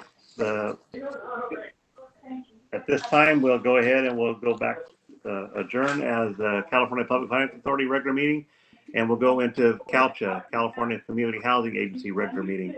Madam Clerk, please call the roll. Joe Nevs, Here. Richard Valley, Here. Doug Verboon, Here. Craig Peterson, Here.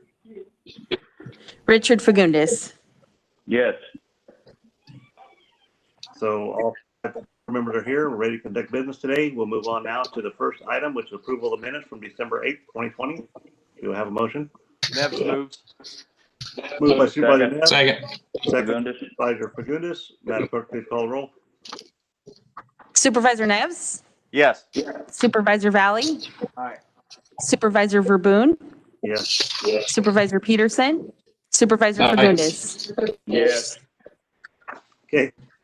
All 5 members have voted in favor of the approval of minutes for CalCHA. We'll move on now to consent calendar, approving the consent calendar as presented.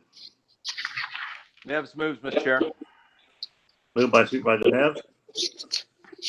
Second. Second. Second by Supervisor Fagundes. Madam Clerk, please call the roll. Supervisor Neves, Yes.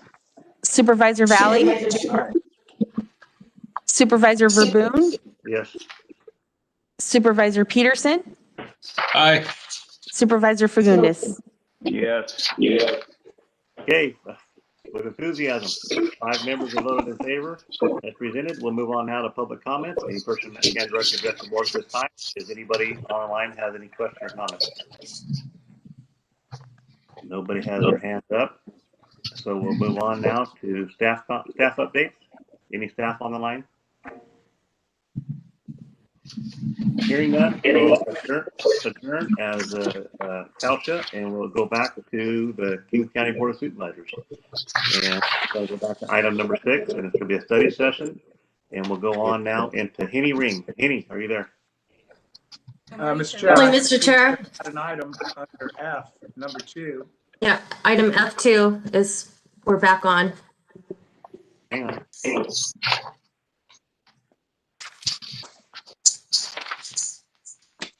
Okay, we'll go to item. I'm sorry. I turned my page too soon. So consider funding options to address the ongoing COVID-19 pandemic response in the Department of Public Health. I thought we said you didn't have anything there when I asked you.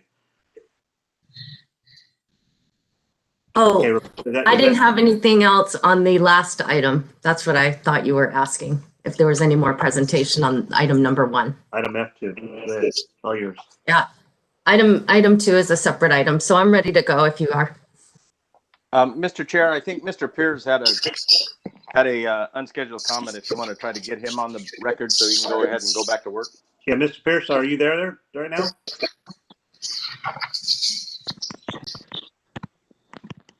He is on the line. He just needs to unmute. If you just unmute, and we can hear you if you unmute. Okay, I'm good. Yes, sir. Go ahead. You have just state your name and address for the record, please. Tom Pierce. Just moved to Hanford. Don't recall what my address is. My old farm address is 7605 19th Avenue, Lemoore. That'll work. Okay, again, like I said, this in regard to industrial hemp farming. I'll give you a little background here. I don't know, it was on December the 4th, I believe, or thereabouts, I stopped at the Ag Commissioner's office to talk to them about, registering and getting a permit for industrial hemp. I had gotten a call about, I don't know, a month and a half ago from Larry Serban, who's a former chairman of the Industrial Hemp Advisory Board in Sacramento. And he asked me if I could grow some 4 hemp varieties, some trials to determine the best farming practices in Kings County, document all the farming practices, best planting dates, land preparation, plant population, irrigation, fertilization, and weed control, and harvest methods. So that was the reason for my request for the the registration and the permit.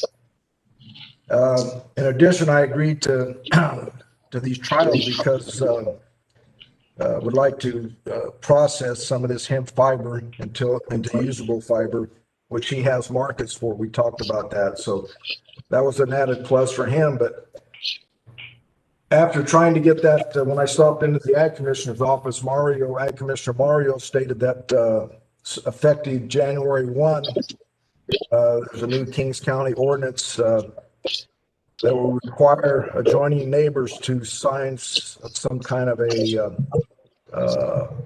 requirement that or approval for me to grow these farm trials of industrial hemp. And I think the number he mentioned was 800 feet. So my question, I guess, to the board, you've already put this ordinance in place, is what he was telling me, so that's hard to change. I guess my question would be, can you find a way for me to grow these trials? One thing that kind of stood out was the fact that all these were grouped together. The CBD hemp, the marijuana hemp was I guess, included in the industrial hemp category. I guess my point is that it seemed like they should be separated. This hemp is going to be grown for fiber. It looks very different from the other types of hemp, the more Christmas tree type hemp that you'd see growing marijuana type plants and CBD plants. It's planted like grain, drilled in as you would wheat or any other grain crop. And grows very much taller. You know, it's probably going to be somewhere between 10 and around 10 foot tall. Again, grown very high population with a grain drill. That's what it's planted. This also will be harvested prior to or just as it begins to flower, which is some concern, I guess, about the smell. Again, grown just like, you know, grain or alfalfa, hay or oats, and I need some consideration of this. Also, they were telling me that the new ordinance is 800 feet from the property lines. In other words, if a house is on the far side of the property from my property line, they still have to be notified and give me the right to grow this crop on my own land. So I think there were some considerations there that the Board of Supervisors should take up to see if we can get this crop planted without, well, I can still contact the neighbors, but I don't want to be stopped from growing this fiber crop if a neighbor within 800 feet objects to that. That's my bottom line. That's it. Thank you, Mr. Chair. So when would you be planting this crop? Do you know yet? In March, April? Well, the planting dates that he specified, the fellow that I'm growing this for, he said March 1, the 15th. He wants to get numerous planting dates. Again, we're trying to determine the best farming practices. I was actually prepared to put some in even in this, you know, in December, just see what the germination rate would be with soil temperatures that we have now. And he agreed to that. So this would be an experimental trial, correct? Yes. Okay. Let's and Mario had your information? Yes. Okay, I'll reach out. We'll reach out to Mario and see what we can do and get back to you. Okay. All right, sounds good. Okay, thank you very much. All right. Okay, Rebecca, that's all yours. We'll go back to administration with Rebecca Campbell for consideration option on the address ongoing COVID-19 pandemic response in the Department of Public Health. Thank you. Okay, thank you so much. Can you see the presentation? Okay, great. Okay. So this presentation is a COVID-19 response funding update. It's encompassing the need for total funding. And so it does address the Coronavirus Relief Fund, local funding plan, and resources.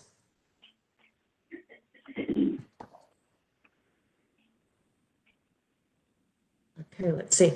In the presentation, we will go over the Federal CARES Act and talk about the Coronavirus Relief Fund, the status of claiming for the County of Kings. We'll talk about the Department of Public Health response and funding options to move forward. Going back to information on the Coronavirus Relief Fund, California counties and cities receive funding for local governments as part of the Coronavirus Relief Fund, also known as CRF, and that was established under the Federal CARES Act. The CARES Act established the CRF and appropriated $150 billion to the fund. Under the CARES Act, the fund is to be used to make payments for specified uses to states and certain local governments. Based on the state's population, California received a total of $15.3 billion of the CRF funds and provided from the Federal CARES Act, with $9.5 billion paid to the state and $5.8 billion paid to the cities and counties with populations over 500,000. The California state budget authorized the California Department of Finance to allocate $1.8 billion of the state's share of the CRF funds to counties and cities. The County of Kings allocation was $15,662,000. Also, our local cities received an allocation, with Avenal $162,000, Corcoran approximately $263,000, Hanford $732,000, and Lemoore $327,000.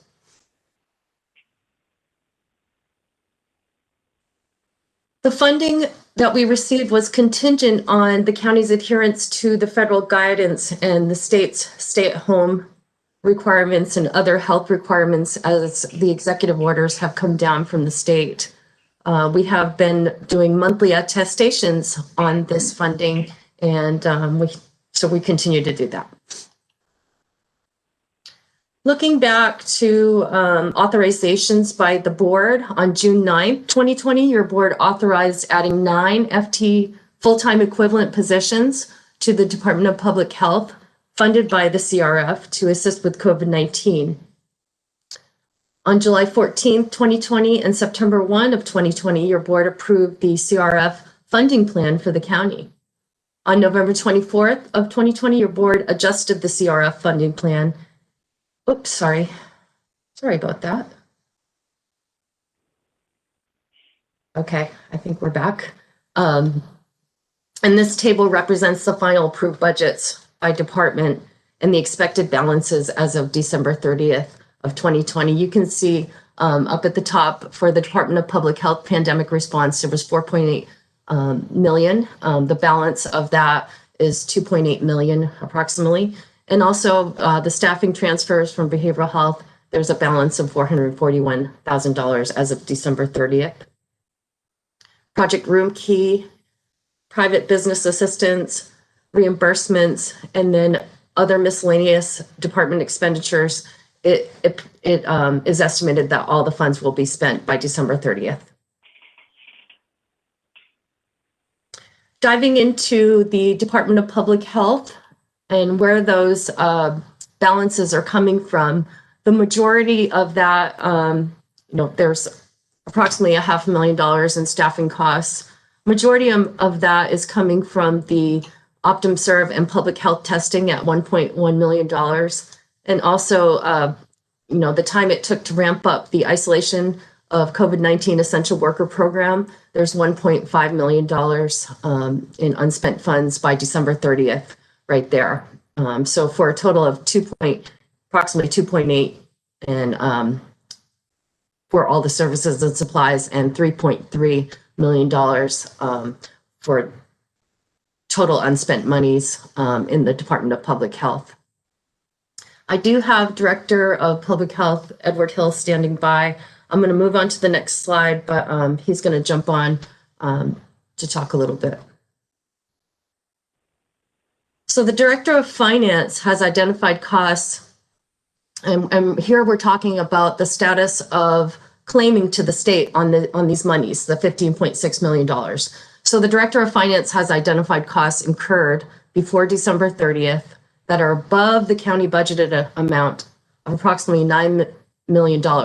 So above the 15.6, the Director has identified $9 million above that in related expenses that the county has spent. So the cost claim consisted mostly of, payroll for public health and safety employees that were paid for by the general fund. Using these costs, along with budgeted costs expended prior to December 30th of 2020, the county will be able to attest to the state spending the entire coronavirus relief fund allotment of $15.6 million prior to December 30th. Therefore, the expected balance of $3.3 million will not need to be returned to the state, and it is available for future use in dealing with the COVID-19 pandemic, or it could be reimbursed to the general fund.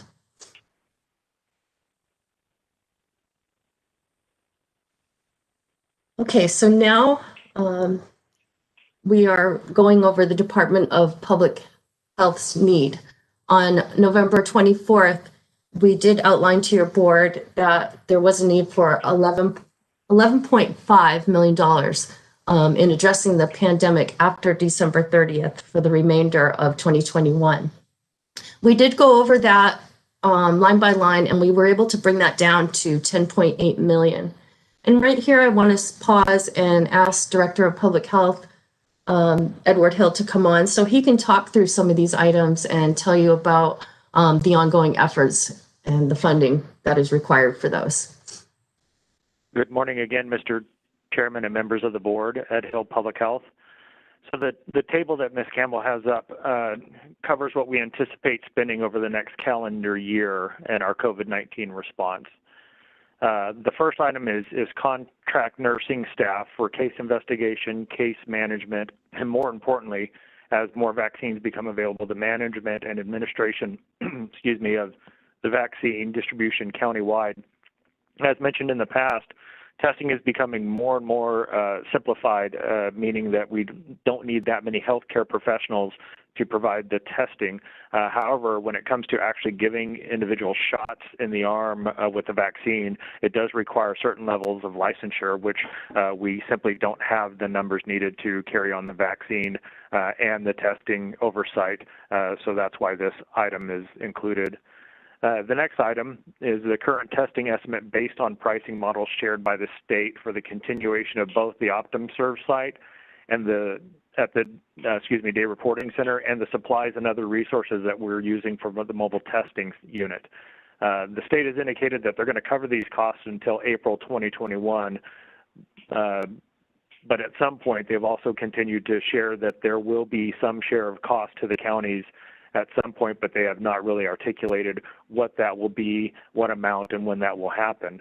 It is also anticipated that we will need to continue testing after April 2021 because the response to the vaccine, whether someone will get it or not, has fallen short of the initial 50% estimate, and it's more around the lines of 20 to 30% of the individuals that will actually get the vaccine. So there will still be a need to test moving forward, and of course that would all change depending on what happens in the county and with the cases. The next item is Gene Expert cartridges for rapid PCR testing. This device produces molecular PCR, which is the gold standard in testing, with results within 40 minutes. And it will be focused on areas where a fast turnaround in testing results will be necessary, such as a jail or to get ahead of an outbreak. And it is also a requirement of our targeted investment plan for the health equity metric required by the state. The next item is the contract with KCAO for the King's Cares Essential Workforce and Isolation Program. This program, as mentioned, has really taken off over the past several weeks, as can be imagined with the number and what our case counts are doing. And it's going to be paramount in supporting these positive patients with their quarantine efforts when needed moving forward. As mentioned earlier in the regular update, this organization and this program has went from serving 5 to 6 households per week to up to 30 households per week, and the number is continuing to grow. Mr. Garner has also joined us on this call at the end of the presentation. If you have questions for him on this program, he will be available. And then the next item is electronic device plans. And this covers the cellular coverage plans for the mobile devices that we had to acquire for registration at the mobile testing site, as well as what's going to be needed for the point of distribution sites to broaden our vaccination process. So we've already purchased the devices. This would just be to maintain the connections. And then at the end of last fiscal year, your board approved the transfer of 9 behavioral health staff, which Ms. Campbell already went over.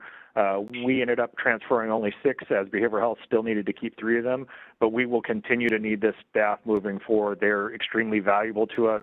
They've already been trained not only in contact tracing and case investigation, but also they help out frequently at the mobile sites, and they're a great asset to us. Ms. Campbell, could you go to the next slide?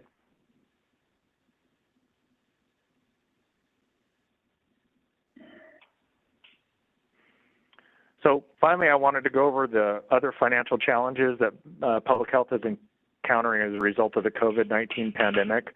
These challenges are in the form of incredibly variable and surprise costs in the ever-changing COVID landscape. For example, we were just notified the last 2 days that we have to figure out a way to work on enforcement for providers who receive the vaccine but are distributing it to the incorrect populations as dictated by the state. The other is also in unrealized revenue in all of our other required programs. The health department's revenue budget is made up of state health realignment at about 23% of our budget, and these funds are used to cover all costs not covered by other required programs, which I'm going to get into here next. The other state aid is at 13% of our budget, and these funds are for programs such as California Children's Services, Maternal, Child, and Adolescent Health, Kids Play, Safe Kids, the tobacco program, the oral health program, and STD programs, to name a few. But just like Medi-Cal and Medicare, the costs associated with these programs rarely cover the total cost, the revenue provided rarely covers the cost provided through these programs, and we use health realignment to backfill these requirements. The next line item, which is federal aid, at 56% of our budget. Examples of these include WIC, the tuberculosis program, the HIV and AIDS assistance, and other state aid programs. These funds, just like the other state programs, don't cover the associated costs, and we also use health realignment to backfill these programs on a regular basis. The charges for other services include services provided through the Environmental Health Department, and then other revenue items such as building rental, the $150,000 we received from Calviva as a donation last year for the COVID response, things along those lines. In all of these categories, with the exception of state health realignment, we have to complete the work in order to invoice and receive these revenues. However, due to the COVID pandemic, staff have been shifted from these programs to cover the responses, and as such, we are not anticipating receiving the full revenue. Additionally, the revenue estimations already include in this table here the $3.3 million that we're discussing today, because we included those as federal revenue in that line item, that $11 million that we budgeted in federal aid. And then in addition to that, what you see before you is a representation of what would happen to our revenues, that $4 million shortfall, if we shifted all of the staff that have been taken off their programs back to their regular programs at the end of this month, which is likely not going to happen. So we're thinking it's going to be a little bit larger of a shortfall.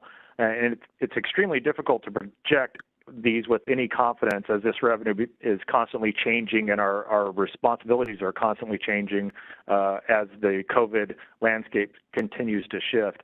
And then finally, since health realignment is determined by sales tax and vehicle license fees, which don't respond well during poor economic times, we're also not anticipating the health realignment revenues to be what they normally are.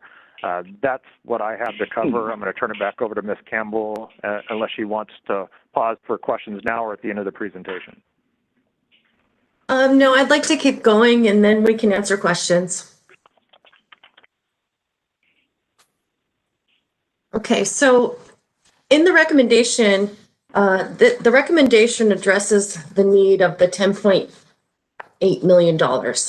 And so that is to keep the public health department, it would fund their response efforts for the remainder of 2021. Right now, we're recommending the first option. And the three options, there's option one that talks about keeping the $3.3 million in unspent monies in the Department of Public Health. Option two keeps that money there, but also brings in roughly $4 million from the Health Realignment Trust Fund to keep them going. And then option three would keep the $3.3 million there, bring in $4 million from the Public Health Realignment Trust Fund, and then also bring in the remainder funding from general fund contingencies.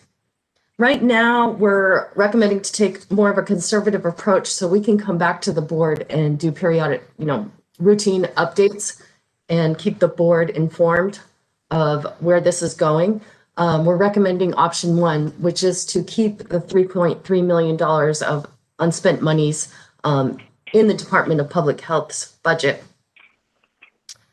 There is, as I mentioned earlier in the prior update, a lot of talk at the state level for the January budget that the governor will release, that there will be prioritized COVID-19 relief. Also at the federal level, lots of discussion and bills going that would provide additional relief. However, those efforts are not set in stone yet, and that remains to be seen. So with that, option one is recommended at this time. The impact, it has no additional impact to the general fund at this time. There will be, it'll show a net county cost to the general fund from public health, but in essence, that has been covered with the coronavirus relief funds that were already claimed. So this option carries an understanding that a future impact will have to be decided as soon as February or March of 2021, which the Director of Public Health and I will return to the board with a funding update and request action to go forward. So with that, I'll pause and see if there are any questions. I also have Director of Finance, Jim Erb, on the line, if there are any questions for him. Any questions or comments? Supervisor Valley, you got a comment? I don't have to go first, Mr. Chair. I was just preparing. Okay. Anybody else have comments on this item? Okay, seeing none, Supervisor Valley. Thank you, Mr. Chair. Just for clarification as well, I mean, I've read the background memo multiple times. So the 15.6 million in CARES funds we received, we're being told today that above and beyond the 15.6, the health department is in the projected budget shortfall of $10 million. Is that the starting point of the conversation for me to understand? That is what is needed in 2021 to address the pandemic. In addition to that, as Director Ed Hill outlined, there will be a revenue shortfall in the health department's budget. So you could estimate 14 million that we will need to look for in the future. But we're taking a conservative approach because we want to see how things go and see if there's any additional funding that comes in and go from there. So, but that, if you look at it today, that is the need. Okay, so that your answer actually just confused me a little bit more. So let me rephrase it. This is all the original plan, right? When we budgeted and we sliced up this 15.6 million to these different projects and departments and priorities, that was this year's budget, including 2021 for the second half of the fiscal year, correct? This is not a discussion where we're saying, hey, we're looking forward to the and planning for 2021. Here's what we're going to need. We had the conversation on how much the health department was going to be needed. We divvied up the 15.6 million in CARES funds, and now we're being told that we're still going to be short 10 million in the health department. Is that accurate? Okay, let me go back. The CARES funds, the coronavirus relief funds, are required to be spent by December 30th. So those were claimed. The 3.3, because we claimed so much, the 3.3 that were unspent by December 30th, in essence became general fund dollars. And so we're asking to keep those monies in the health department. So that'll bring down the need by $3.3 million. I hope that's making sense. Not really, actually. And what I was looking forward to prepare for this conversation is what I asked for last week, which was a breakdown, a line item on our CARES funds. And I don't see that here in the electronic version of what was mailed to the board. I'm not sure if there's hard copies of my request in the box. As you know, I've not been there to the office. Was there anything prepared per my request? I can ask Jim Erb if he wants to address that. But you should know, I asked you last Tuesday. Yeah, I can go back to the slide. Yeah, but even that doesn't break it down. You're the CAO. I asked you for a breakdown. So even when I look at this, yeah, this is just a spreadsheet for me and the public. This is just the top layer. I was asking for a breakdown to see where the monies are spent. So even in the background memo here, it says most of the departments have spent their allocation of CARES funds on qualified expenditures.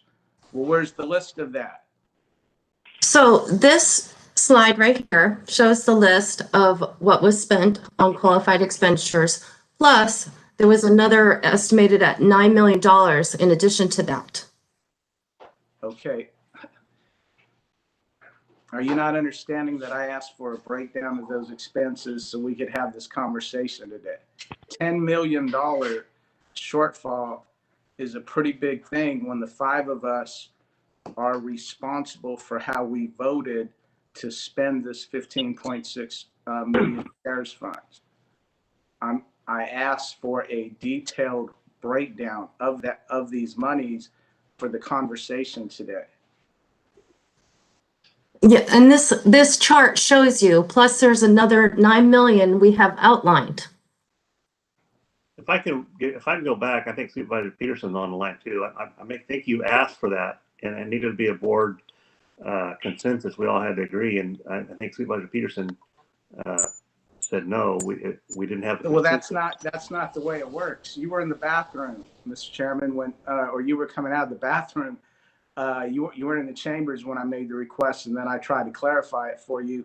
But I know that's how it's been working, that Supervisor Valley asks for something, and then another board member speaks up and says no, and then that's the way the gospel. That's not the way it's supposed to work. As one of five, if I ask staff for a breakdown, I don't need a vote for that. Someone should just put that in my inbox. That's the way that works there. I can ask for this. This is transparency. I have every right to ask for that, and I did, and I should have gotten it for today's discussion. Oh, Mr. Chairman, if I may. Yes, sir, go ahead. Yeah, just to, from what we have in front of us, this is the CARES Act expenditures. Now, what we've done above and beyond, I'm a little confused to what you're asking, Supervisor, because you're saying out of the 15, you don't think we use 10 or we have 10 left over. This is the 15.6 was fully expended. And then there's roughly another 9 that all departments spent based on staffing and leaves and backfill and overtime and all those other things that's not going to be compensated, but it was spent by the county on this effort. But it doesn't include, it's not inclusive of the 15.6. This is above and beyond the 15.6, the number that she's talking about. I get that, and I appreciate your comment, Supervisor. What I'm saying is that I would like to look at the 15.6 to make sure we spent that appropriately or we prioritized appropriately, because now we're being told we're in a position of a large shortfall. And I think that conservatively speaking, fiscally, that asking for a report of how this money was spent is fiscally responsible, and that, shouldn't even be an argument or a point of conflict between any of the board members and I on that simple request. Yeah, and I wouldn't argue that, should have access to those, but I think, you're asking questions that really can't be answered yet because some of that money has yet to be expended. It's an estimate of what we're looking at through a period of time to come. And so, I think they've pretty thoroughly identified what they've spent and where it went, or what we've spent and where it went. But it's as Ed outlines each time he makes a presentation, it's just so difficult because, the state's requirements change, everyone's changed. And I know that through finance, we get, regular reports on Monday about staffing and how we allocate staffing on the budget tracking and through Jim's office and others and so I don't know. I think the answer is here, but I think going forward we don't have the answer yet as to there's not a shortfall. There is going to be a shortfall as we move forward and these expenses continue to build. Okay, am I wrong? And again, I'm not trying to argue. I'm actually trying to be helpful here for Ed and for the county. But am I wrong in thinking that, as it's been mentioned, some of the CARES funds money have, even though they've been allocated, they haven't been spent? That if I'm asking for the board to receive this breakdown, we could look to see what things, whether it's department heads or staff, was looking to purchase with the CARES fund, that we can now here in December say, you know what, maybe that's not so important today in view of the challenges that we have for us and what the health director is prioritizing in the fight against COVID. Am I wrong in thinking that? Well, I think, you know, and I can only answer that question through, you know, my experience in budgeting from a personal standpoint in business, and you know, things get commingled sometimes, and you can categorically, you know, analyze them, but you know, it's not always that specific line item. And I think in this case, the spending was so broad throughout this experience that we far exceeded the 15.6, but we're able to, you know, through prioritization, make it occur. Not saying that you know, I think, well, I should end there, but I'll just say that, you know, clearly we spent the 15.6, we spent far more than that, and we're going to have far more expenses coming into the future, and they're able to take some of the savings that we found in different departments and allocate them. And you know, one of those just happens to be, we know that the health department is going to require, you know, for sure for the next 6 months, a lot of additional funding. So I think it's, budgeting is always, you know, I mean, you hope that it can be clear, but sometimes it's a little muddy too. Well, thank you, Supervisor. Here's if I can proceed, Mr. Chairman. So as I asked for that and I didn't get, I do want to commend Director Hill, his breakdown. You know, it's still not what I was asking for, but at least he made an attempt here with a couple of things outlined. And so here, this right here is an example right here. So going to the countywide education and advertising budget, we allocated $400,000 for that. It's noted as the mass campaign with Jose Ramirez. It shows $315,000 was the expenditure, but the board voted only to approve $300,000 of that. Why is that at $315,000? The extra $15,000 there. Supervisor Valley, that was actually a $400,000 line. The contract for JCR Entertainment was for $300,000, but the line item for that was approved was $400,000, and what was spent was $315,000. I want to suggest that in going forward, Jose Ramirez contract was $315,000. No, I said it was $300,000. Okay, and I'm asking, why does it say $315,000 spent? Because there were additional items and outreach costs that were spent out of that line. Okay, and those are things that I think that one, this is what I was asking for, to be able to see this. So what is that above and beyond the $300,000 that the board voted on publicly? I don't think the board voted on those items because they were under the authority that the board needed to vote on those items. But an example of that was, I believe, and I would have to ask Director of Public Health to get on, but I think one was getting the help from the Chamber of Commerce to do some outreach. That was one example of something that came from that line item. And I wanted to also provide that if you would like, I can sit down with you this week and go over everything in our right now. Sitting down right now. We're in a public board meeting here. What else was under there? I would have to ask Director of Public Health to come on and talk about what else was spent in that line item. Okay. I think if I could add, I think on that one item, it was a mask campaign we did at the Speedway. We had two items, two separate checks went out for the Speedway for IMAS campaign, and I think we did four events with that funding. Mr. Chair, may I interrupt? Yes, ma'am. It's very challenging when people are interrupting each other and it's not making for a very clear public record. I would ask that whenever anyone is speaking, that someone waits until they're done and seeks to be recognized by the chair before they begin speaking. Thank you very much.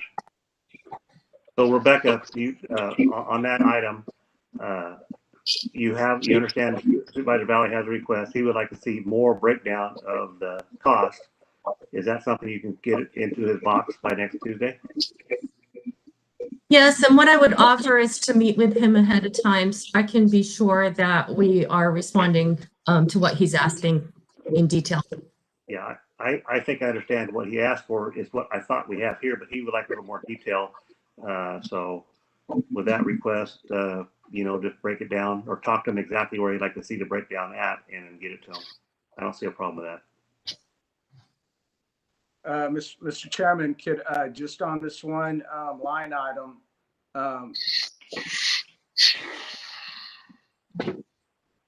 so again, this is labeled as mass campaign Jose Ramirez, but you're saying that the board approved a mass campaign at the Speedway. No, I'm not saying that. I'm just saying that was might be where the 15,000 went. That was from 300 to 315. Under the board authorization level. Okay, so the board authorized $400,000, but there's the ability by somebody to spend money outside of the votes and approval of the Board of Supervisors. That's what we're being told? Under a certain amount. I don't know the exact number. I think it's under 10,000. I think the CAO has direction or the health director has direction to spend as he sees fit. Lee Burdick's online. Good, Lee. The board has a purchasing policy that delegates contracting authority for purchases both to the purchasing manager as well as the CAO, and amounts as small as $10,000, $15,000 are well under the $50,000, $60,000 delegation that the board has given for contracting under its purchasing policy. If you're done, I don't argue that, and I'm aware of that. What I'm trying to find out though is every dollar of CARES funds by law needs to be accountable and reportable. We've treated other situations like this. We've had very, very in-depth conversations on these monies, so it's fair for me to ask these questions. The members of the board know that it's fair to me for me to ask these questions. So I'm not understanding this, because for years, every year when we have the county budget, we haven't done it lately because of budget constraints, but for many years, in my 12 years on the board, something as simple as the Kings County Homecoming Committee coming to the podium and publicly asking for the county for an expenditure to support the Kings County Homecoming Parade, that required a vote. And those expenditures, to my recollection, would only be in the amount of something as small as $1,200 here. And so if I'm seeing $15,000 of CARES money spent that was not on the agenda required a presentation or a first and a second, it's fair for me to ask these questions. But what I'm getting here is that council's annoyed because I'm answering these questions. What I'm getting is that the CAO can't or won't answer the questions, and I think it's something that's fair. If we're gonna talk about budgeting the health department here, I want to know where these monies went. For instance, if the money was spent at the Speedway, what did the taxpayers of the county get to help in the fight against COVID with CARES funds being spent at a racetrack?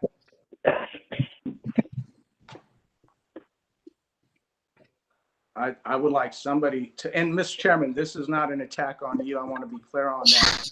I want to have a talk here on, let's compare apples to apples, because, you know, we've had these conversations on these monies very in depth, and I'd like to have the same conversation here today too. Not sitting down with the CAO privately, but having a public, transparent conversation. Thank you. Okay. You want me to give you a response to that then? Is that what you're asking? You are the CEO, yes, sir. Thank you. Okay, well, it was a IMATH campaign. It was a design and a print of multiple banners and posters throughout the Speedway to show people that, and I think the CAO has a copy of these as well at Hill, race to cure COVID by wearing a mask, and a picture of a race car driver with a mask on. There was hand sanitizations put out at the Speedway. People were asked to wear a mask during this event. The event was held at 10 people per car to come into the event. No grandstands were available for people to come be spectators, only had to be tied to a car. Throughout this process, it was a 4-hour race. Between the races, there was 13 bullet points explaining why to wear a mask, how to wear a mask, all the safety precautions due to COVID, and also the first event advertised almost free market with a testing site out there too. This was on a recording called Flow Sports. It was played over and over again for weeks on end. I don't have the actual number of people that it got in touch with, but I can get it. It was in the thousands of people. They did this on 4 events. As things changed, our bullet points changed on the event, getting people to wear a mask, and, you know, because there was a different genre of people, different community. We targeted with the IMATH campaign for Jose Ramirez, were more of a farm labor person. The racing people was a different type of person that needed, you know, they were actually the people that went to the races did not want to be told to wear a mask. We're trying to get them to kind of back them off a little bit, wear a mask, and get them to understand. And it was on 4 different nights live with the promoter or the announcer talking about reading the bullet points that Ed Hill and his staff made up about wearing a mask and wash your hands, keep your distance. And it's on DVR now. You can go on Flow Sports, look up King Speedway, watch the race, and they'll show replay the clips too. So it's be ongoing forever. Well, Mr. Chairman, I appreciate the report of that. That's the most accountability on that 15,000 that I've heard to date. So if a board member if any one board member is able to have CARES funds money spent at events like that without a vote of the Board of Supervisors, I would assume that transfers over to all the board members. We all have the ability to do that. Yeah, well, it was just an idea that actually in a conversation with the Speedway promoter, I'd never met the guy before. He just, you know, he said, how can we work together on this? And he said, you know, anything you could do to help me have these events. He took over the Speedway, didn't have a live audience, was about ready to go broke. And I said, well, you know, maybe we can use the TV segment and get it out there. So I went back and I was talking to Ed Hill, and he had conversation with Ed over a period of time. And Ed said, you know, why don't we just give him some money to do a mask campaign? So I did initiate it. I didn't know I could do it at the time, but it was Ed's idea, and I think it was a successful idea at the same time. And it continues to go today without spending any money. So yeah, we did good. I think it was a good event. I don't know. I'd like to have done it sooner in the year if I could. And yeah, it not just in Kings County, but it was also, you know, anybody that wanted to watch the races at Keller Motor Speedway. So I think it was good. Mr. Chair, could I respond to some of Supervisor Valley's questions? Yes, ma'am. Okay, very good. First of all, I just like to say, Supervisor Valley, I'm not at all annoyed. I understand the need to look at this in finer details. So you are, as you say, completely in a fair zone asking these questions. And if my resting computer face looked like I was annoyed, I apologize for that. I certainly am not. I think there may be confusion between when the board is required to approve an expense and when the board is not required to approve an expense. When the board budgets for something, when the board allocates money to a purpose, that money can then be spent for that purpose. So, for instance, as you suggested, when an outside entity comes to the board and their request is not anywhere in a budget or a board approval, the board needs to approve the expense. It's external to the budgeting process. However, if they are coming with something that was included in the budget, then they would go to the CAO and say, okay, here's our voucher, here's our purchase order, here's whatever it takes for us to get paid the money that the board approved. And then the CAO would look at it and say, okay, is it under my purchasing authority or is it over my purchasing authority? And in that case, she would decide whether under the purchasing policy, she could go ahead and expend the funds, or if the price was so high that it needed board approval in order for her to purchase the fund or expend the funds, even though it had been budgeted. So a similar approach was adopted once the county was guaranteed to receive its $15.6 million. The CAO came to the board with proposed allocations. The board modified those allocations and approved them. $400,000, as Ms. Campbell mentioned, was dedicated to public outreach. Then a contract came forward for $300,000 for ACR Entertainment to do that public outreach. And because that contract was well above what the CAO has delegated authority to sign, the contract came to the board. The board approved it. And then the funds were expended. $15,000 came from the additional $100,000. And because it was well within the delegated authority to the CAO, she made the decision to expend the funds at the Speedway. Now, Chair Verboon has spent some time explaining where he got the idea and why he got the idea and ultimately his knowledge regarding the expenditure, but he had no authority to direct that expenditure. He shared the idea with the Director of Public Health, who then shared the idea with the CAO. They looked at the opportunity to reach a new market with public outreach and they decided to spend it. Now, right or wrong, that's how the process happened. It's perfectly legal. To answer your question, no, individual board members do not have the legal authority to direct expenditures outside their ability to act as a member of a board, the majority of which can direct those expenditures. So thank you for letting me explain. And I'm happy to answer any questions if I added to the confusion. Thank you, Lee. I'd like to add one more thing too. I know there was also a $7,000 spent with Jose Ramirez early on, I believe in June or so. He did a little video that we used, and it expired July 4th, and that was not brought to the board at the time. It was something I think Supervisor Valley came to the health director with, and they got that done too. That was under the direction of the health director. So not part of the $300,000 contract. Supervisor Valley, you also initiated a video with Jose in the hallway talking about wear a mask campaign. So Well, Mr. Chairman, are you done? Can I speak?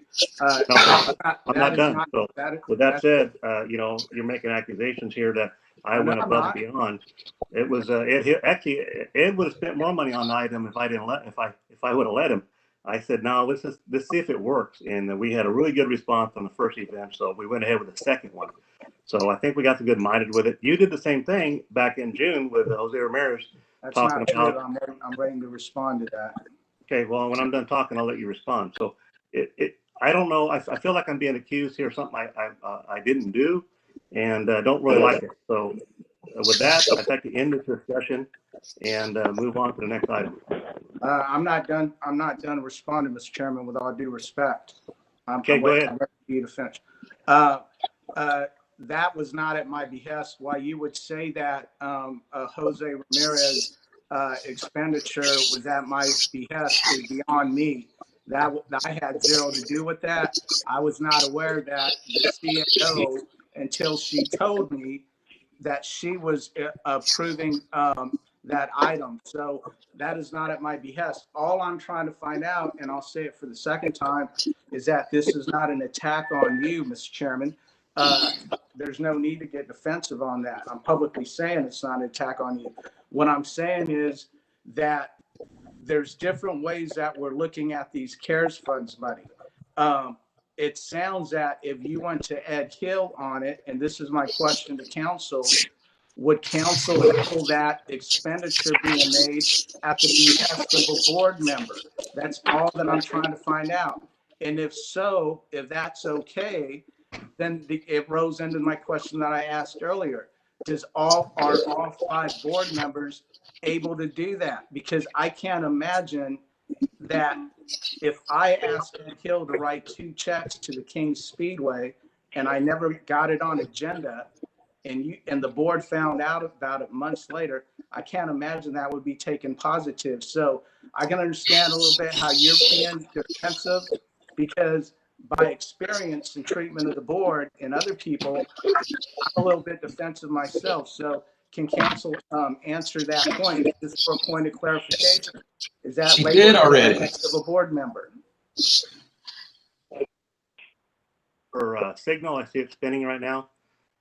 So she probably didn't hear anything you had to say, but I think we've exhausted this as far as we can. So understand your question. We don't have, as board members, we don't have the right to write a check. And I can tell you again for the 15th time, this was not my idea. I did make the connection with the Speedway operator, but it wasn't in my intention to give him money for a promotional campaign. This was something that Ed thought it'd be a good idea to get it out there. We were looking for different avenues. So if you want to accuse me of bringing it to him, you go right ahead, but that's not what happened. Not accusing you. And so please don't accuse me of doing things at my behest on that. As far as the Jose Ramirez, that messaging, Mr. Chair, I believe that was going into the 4th of July, and Ed Hill had publicly reported that there was a concern up and down the state of large gatherings during the 4th of July weekend. And that's why Jose was asked to provide that messaging on there. But as far as going and asking anybody to pay him and use CARES funds on anything outside of the agenda, that's not being associated with me. That's not acceptable. So I'll close with asking Rebecca to the CAO, please provide me a list of any other of these types of expenditures that you made in your own decision making as it relates to CARES funds. I would like that. Thank you. Okay, well, with that said, back at you, same thing. Same exact scenario I was put into that I accused of. So Rebecca, you got the ask from Supervisor Valley, and you can detail it down to him by next Tuesday. Appreciate it.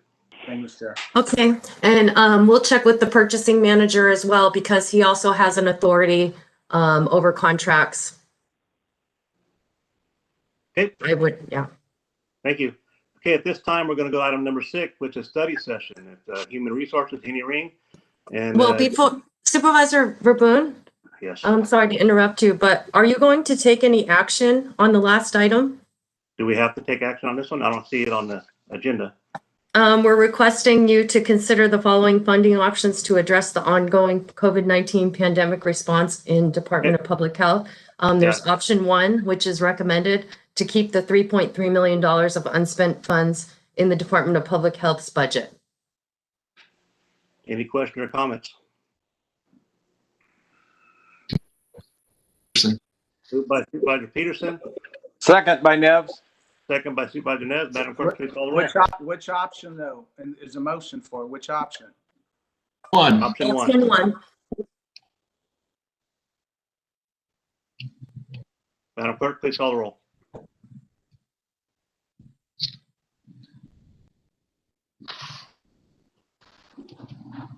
I'll go ahead and do it. I think we lost Melanie. So Supervisor Peterson. I'm sorry, I'm back. Supervisor Neves, Yes. Supervisor Valley, Not until I see a breakdown of everything we just talked about. So for now, I'll vote no. Supervisor Verboen, Yes. Supervisor Peterson,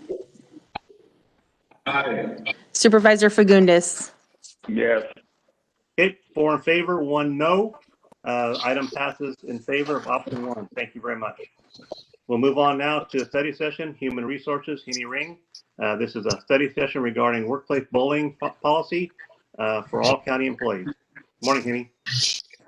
Actually, good morning, or actually good afternoon. Can you hear me okay? Real weak. Okay, let me see. Is it better now? Yeah, better now. Okay. Again, good afternoon, Chairman, members of the board, Henny Ring with Human Resources. Today is a study session to develop a workplace bullying policy for all county employees.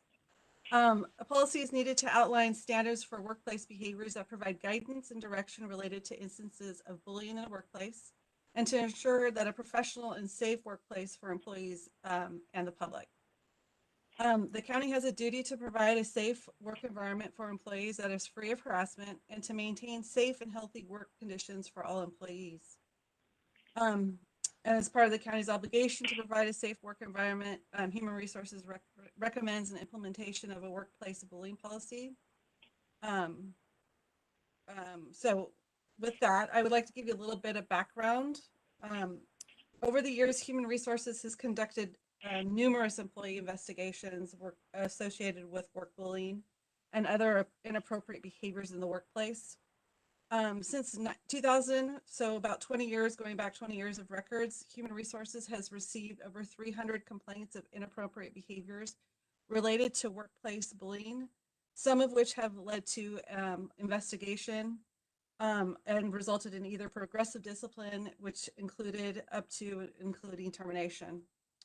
The purpose of the policy is to communicate to employees at all levels that respectful behavior shall be the standard for all County of Kings employees, and the county would not tolerate and would promptly address bullying behaviors toward employees, applicants for employment, and others in the work environment, including contractors and members of the public. The policy would specify the type of bullying behavior, and I believe with your packet you did receive a draft of the policy, the draft workplace bullying policy. I don't know if it would be helpful to put it on share it on the website or not, or on the web right now. If you guys need it, I can do so. But the policy would specify the type of bullying behavior as verbal bullying, physical bullying, cyberbullying, gesture bullying, power bullying, which was also labeled as favoritism, exclusion bullying, and then work sabotage. There's a key element in this policy that I want to kind of just specify so that it's very clear, and this would be very clear for department managers, supervisors, department heads, as well as employees. The policy would also establish the difference between bullying and appropriate workplace supervision. So the key here is routine workplace supervision is not bullying.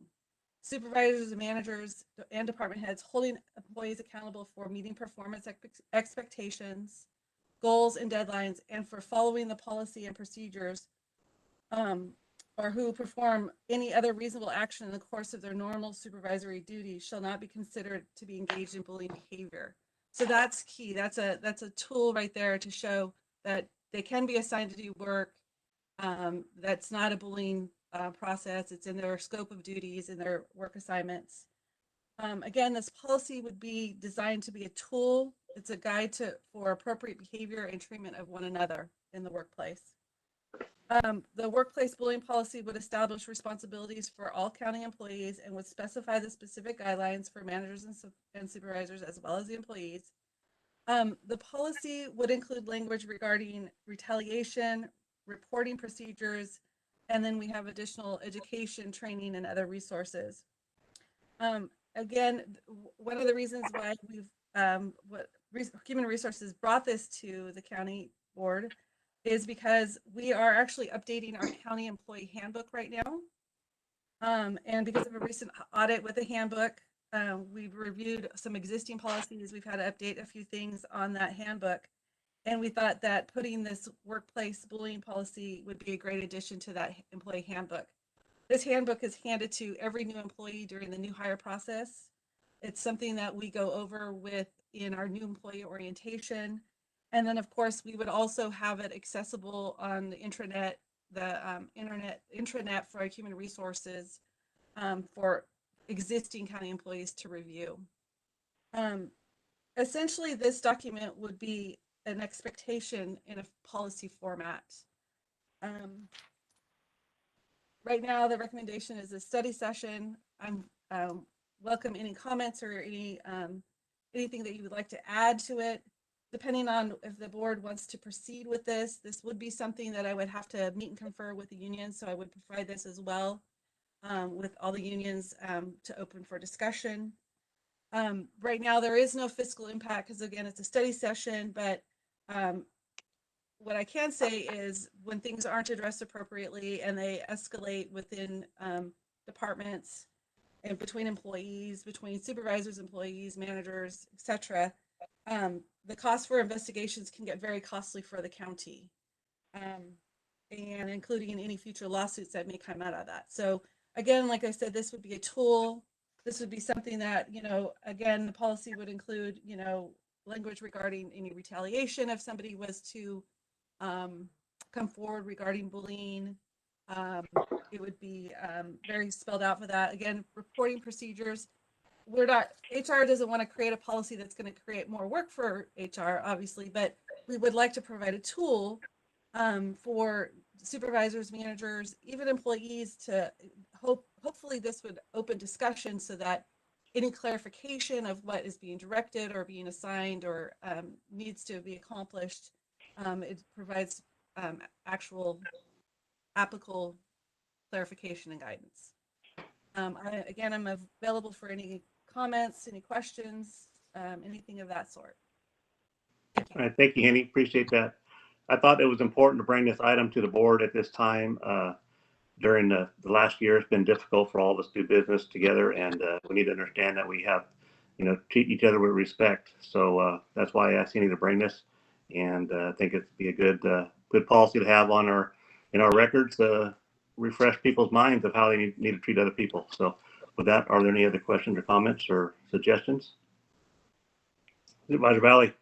Yes, thank you, Mr. Chairman. I have to ask this as it relates to going to comments last week as it related to policies that the board passes and how the employees perceive it.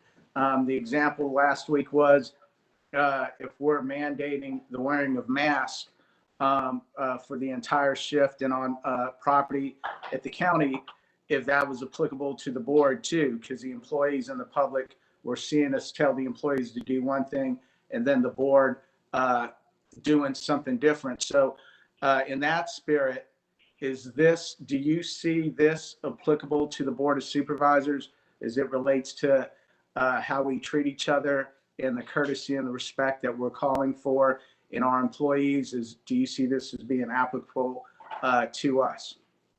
Yes. Okay.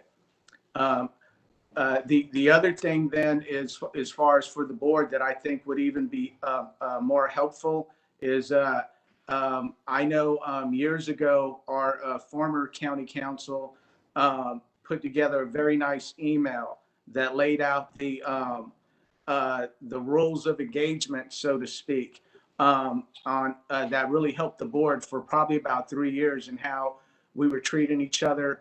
It helped with the meetings and setting the tones of the meetings. I think it would be helpful if we get that copy of Colleen Carlson wrote it up. If we can search through the emails and find that. That was a very nice email, Mr. Chair, and it laid out some guidelines that I believe helped the board, and I may have a copy of it as well. But I think to tailor down for the board in the public board meetings and protocols, that would really help to add to what you're asking for here today, and I'm supportive of that. Thank you, Mr. Chair. Thank you very much for the comments. Supervisor, any other supervisor have any comments? Okay, this is a study session item. I think, Henny, you have your directions now. If you can find that bullet point from Colleen Carlson, the late, great Colleen Carlson, I appreciate that. And bring this back at next Tuesday. All right. Thank you, Chairman. I will do that. I will find that email and incorporate that as well. Thank you. Okay, thank you. We're going to go item B now for study session administration. It's Rebecca and Domingo Cruz. Hold a study session regarding the county's master fee schedule. Biannual update. Mr. Chairman, can you hear me? Yes, sir. You sound great. All right. Again, Mr. Chairman, members of the board, good afternoon.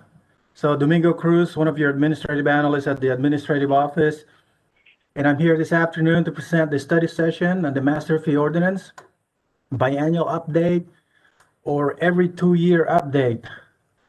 Once your board actually adopts the changes to the master fee ordinance, which we will come back to your board on January 5th, 2021, the proposed fees would become effective on February 4, 2021, per Government Code Section 25123, which makes it effective after 30 days. I have asked that representatives from each department to attend the session, so they should be on the call, including Diane Freeman from County Council, to help answer any question that your board might have regarding the development of the proposed fees. I would also like to acknowledge all of their effort on this project, especially Diane for her due diligence in making sure that all the government codes and statutes were justified, which would not have been possible without them.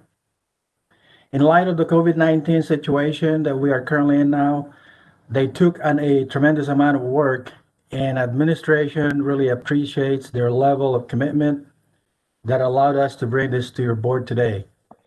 So the whole evolution really started in August of this year due to COVID-19.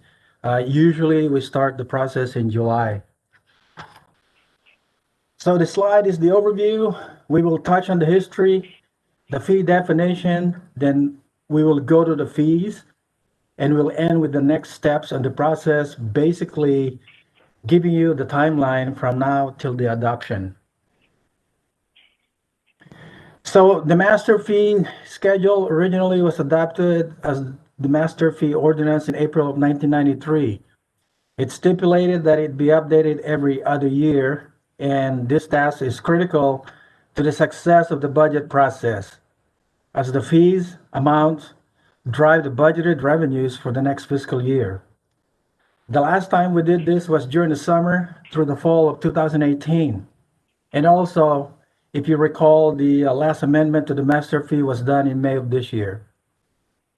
So the goals of the review are to ensure that the county is recovering the cost of providing services to the community, and which cost, if any, should be subsidized by the county's general revenues.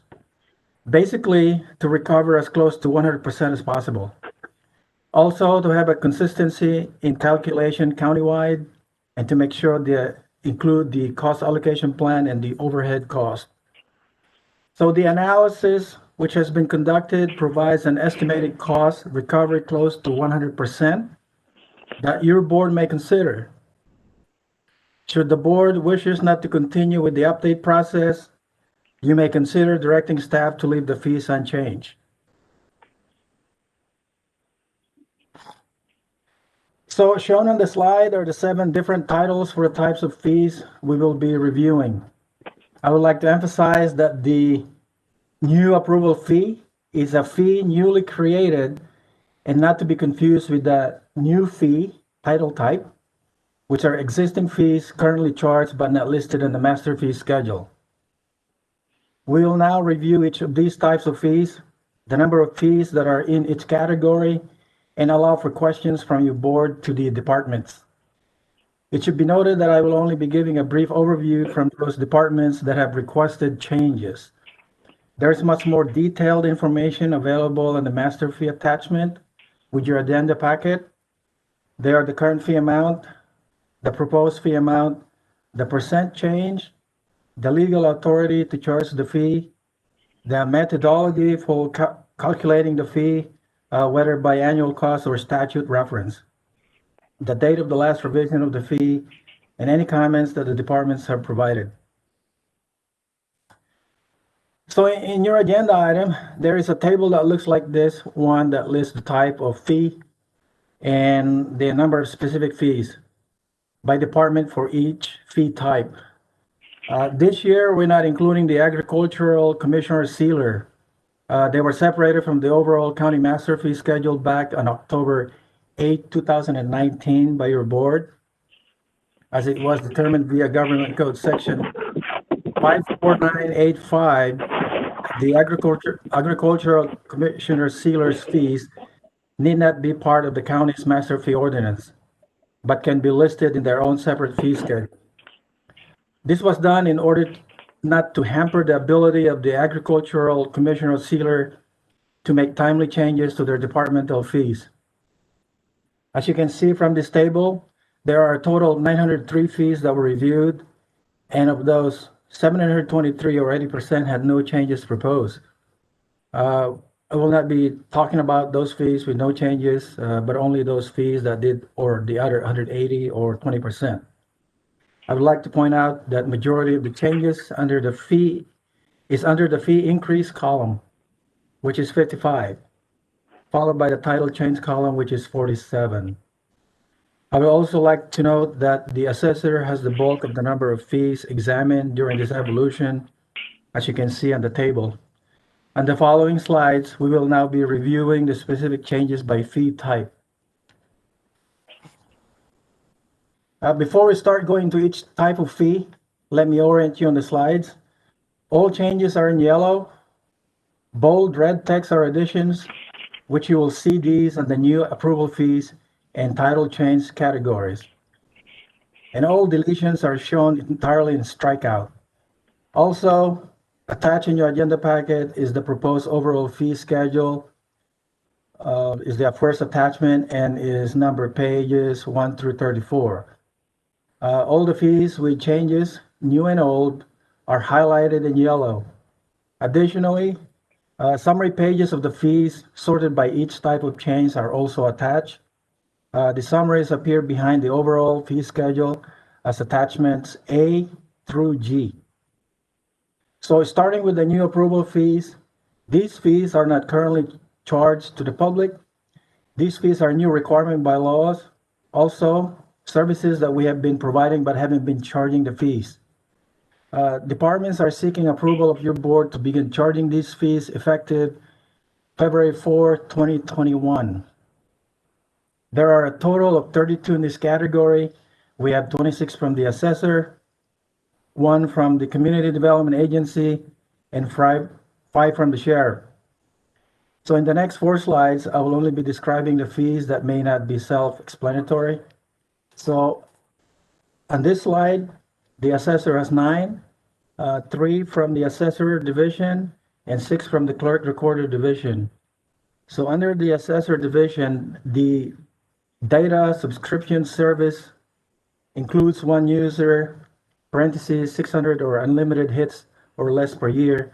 Fees allow customers, mainly businesses, via 1 user accessibility to the assessor's information online. So the word hits means the customer has clicked on a link whether to view or print. The yearly fee of $100 allow for up to 600 hits per year, or a yearly fee of $600, which allows for unlimited hits per year. This will be via yearly contract with the customer. Under the clerk recorder division, the electronic recording per document fee allows the clerk recorder to receive documents submitted electronically through a secure service for recording.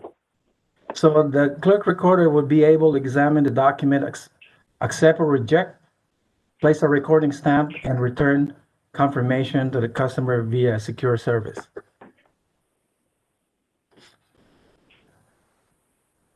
On this next slide, there are 9 from the assessor's clerk recorder division.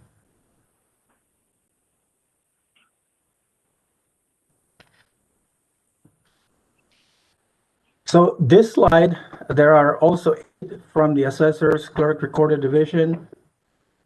The certificate of proof of authority of surety company to act fee is an official certificate to validate that an insurance company is still a licensed surety with the Department of Insurance. The certificate of aliveness fee is an official certificate that is issued to validate that someone is alive.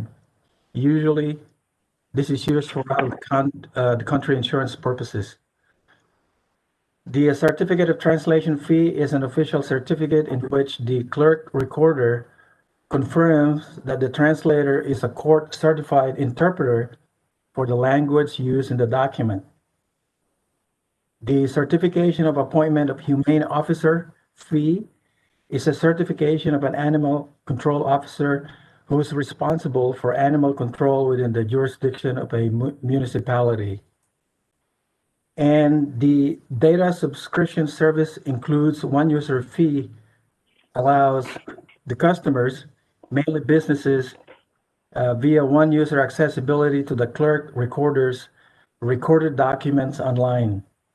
The customer will be charged a yearly fee and has unlimited viewing and printing rights. This fee also requires a signed contract. So on the last slide of the new approval fees, there is 1 from the Community Development Agency and 5 from the Sheriff Animal Control Shelter. The new approval fee from the Community Development Agency, which is building specific plan conformance check, is to cover more extensive review of building plans against specific plan regulations, conditions, and design standards. And for the new approval fees from the sheriff, the first 4 are straightforward. So I'm just going to cover the feral trap rental fee, which is being requested because the current feral fee is more of a deposit to ensure that the public returns the traps to animal services. The deposit amount seems to be too high for some members of the public to be able to come up with. So instead, it is being proposed to have a feral trap rental fee where the public can borrow our county-owned traps for $10 a day.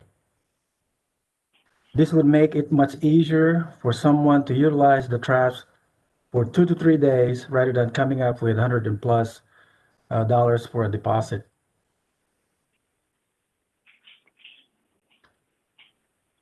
Moving on to the new fees.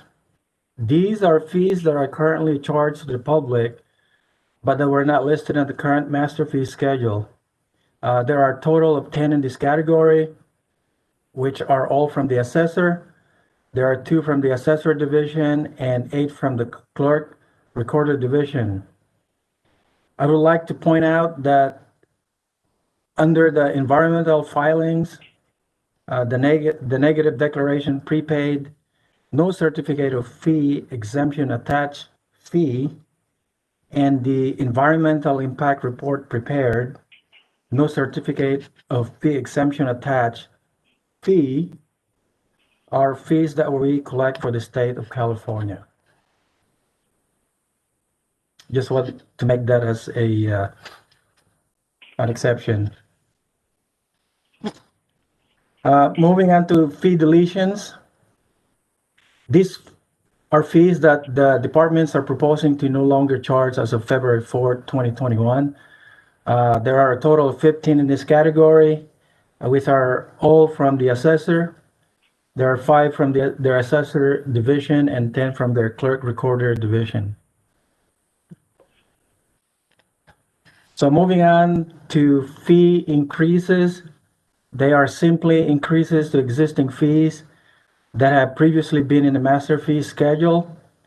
There are a total of 55 changes in this category, as mentioned earlier. We have 40 from the assessor, 4 from finance, 1 from public guardian, and 1 from public works, and 9 from the sheriff.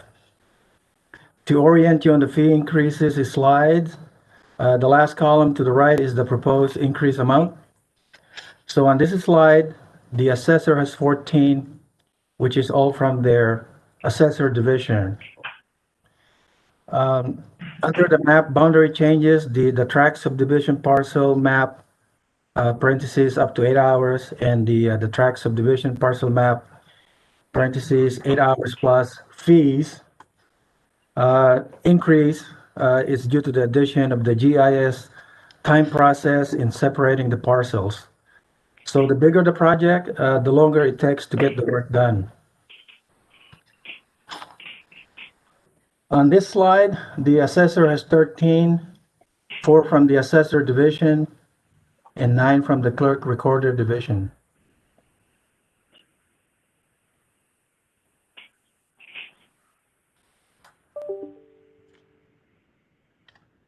And the following slide, the assessor has 13 from the clerk recorder division.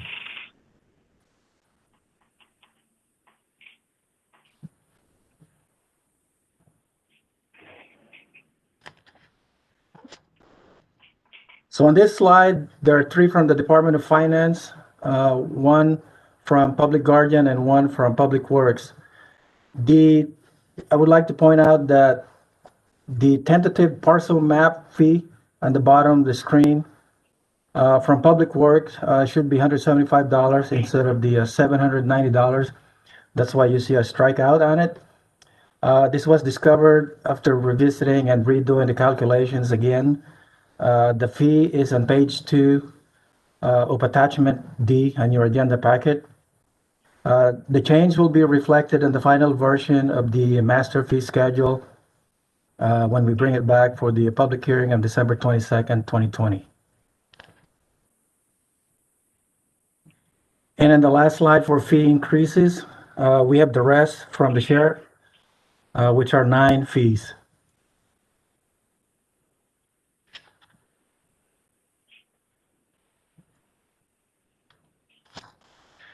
Moving on to the fee decreases, there are decreases to fees that have previously been adopted by your board. There are 21 fees in this category. We have 17 from the assessor and 4 from the public works. So after our study, some fees were found to be too high and were adjusted down. So on this slide, there are 11 from the assessor, which are all from their assessor division.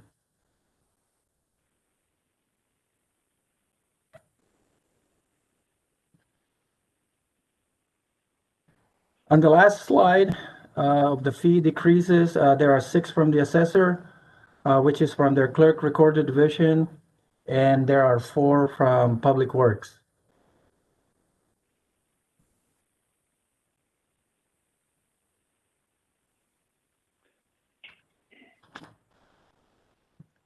For title change, this means that the wording of the fee name is proposed to be modified from the previously adopted fee ordinance. There are 47 such fees in this category. We have 44 from the assessor and 1 from the Department of Finance, 1 from fire department, and 1 from the sheriff. So on this slide, there are 12 from the assessor, which are all from their assessor division. And the following slide, there are 8 from the assessor, which 6 from their assessor division and 2 from their clerk recorder division.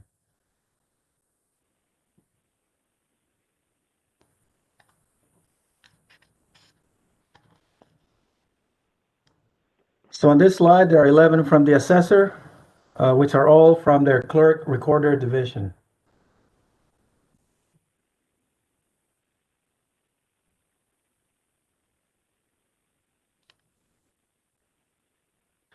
On this slide, still from the assessor, there are 10 which are all from their clerk recorder division.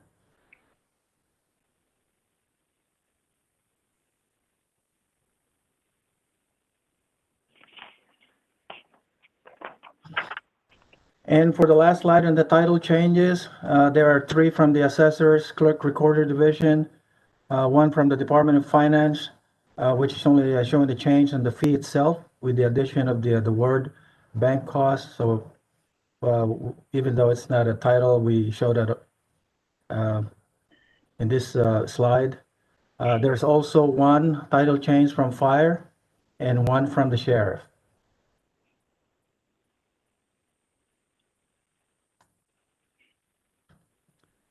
So by far, the largest category is that of no changes.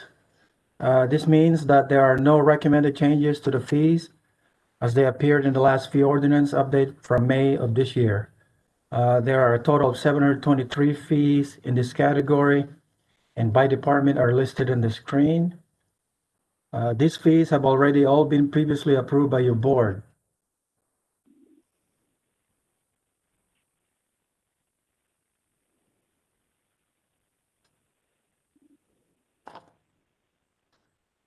So at this time, staff is seeking your direction in regards to these fees, what changes you would like to see, and your direction in regards to how to proceed.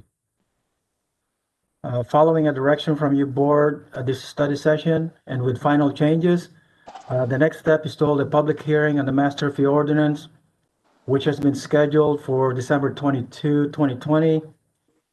Staff will request to consider the first reading of the ordinance and following the public hearing, introduce and waive the reading of the ordinance.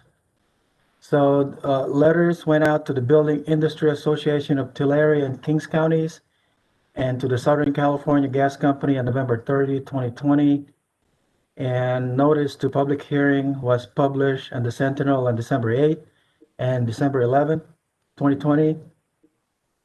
After collecting information from the public hearing, we will bring the final adoption of the master fee ordinance to your board on January 5th, 2021. The fees cannot be effective sooner than 30 days after that adoption. So therefore, the fees would become effective in February 4, 2021. Thank you for your time. And if you have any questions, I'll be happy to answer them. And if I can't answer them, we have the representatives from the departments that will help me out. And that will be my last slide. Thanks, Domingo. Any questions or comments from anybody? Any direction on which way you want to go? Mr. Chairman. Yes, sir. Yeah, just that kind of struck me here, and maybe some further clarification under the sheriff's new fee approvals. Pup adoption fee of $250 seems like I'm sure there's going to be a challenge to. Boy, that seems like it's going to place to any adopt. Maybe if they could clarify that for me.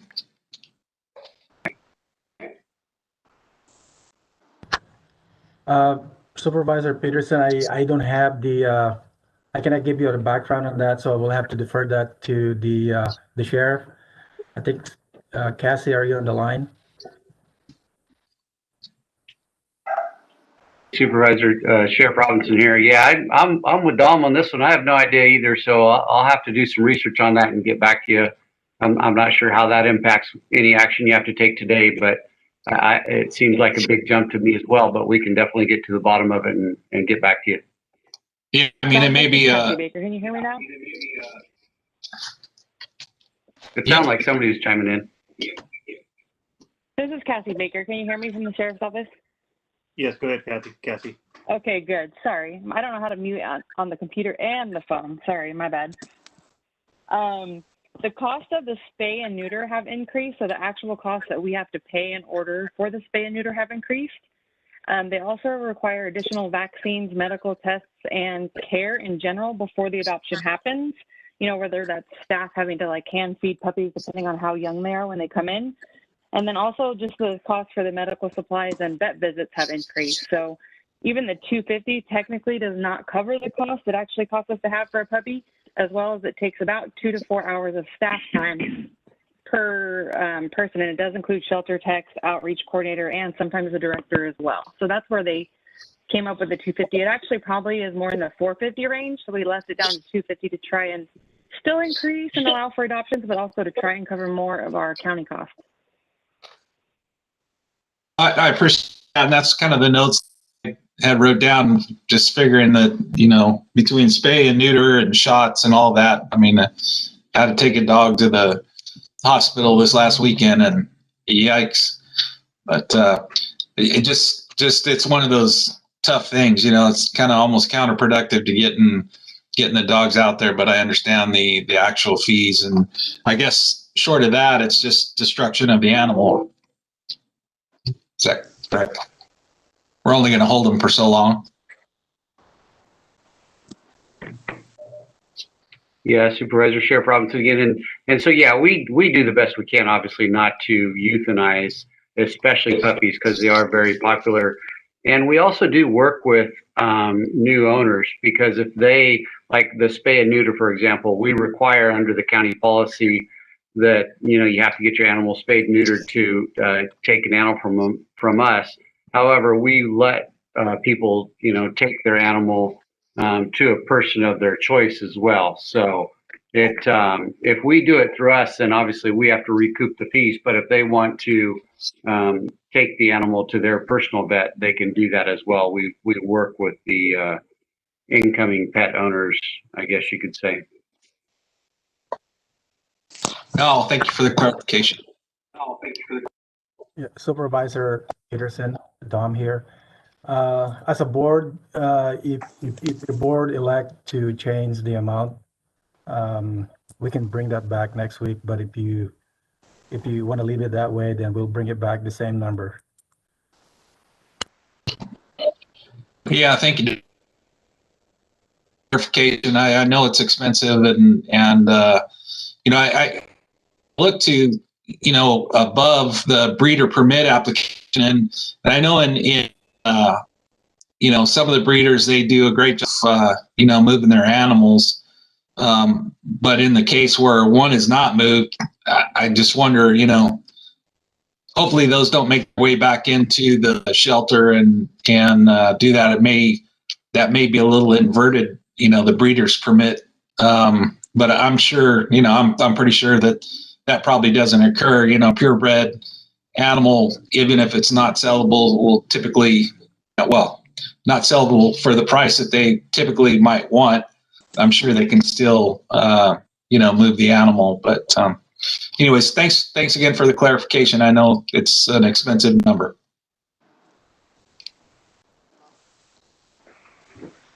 Mr. Chair. Yes, sir. Go ahead, Supervisor Neves.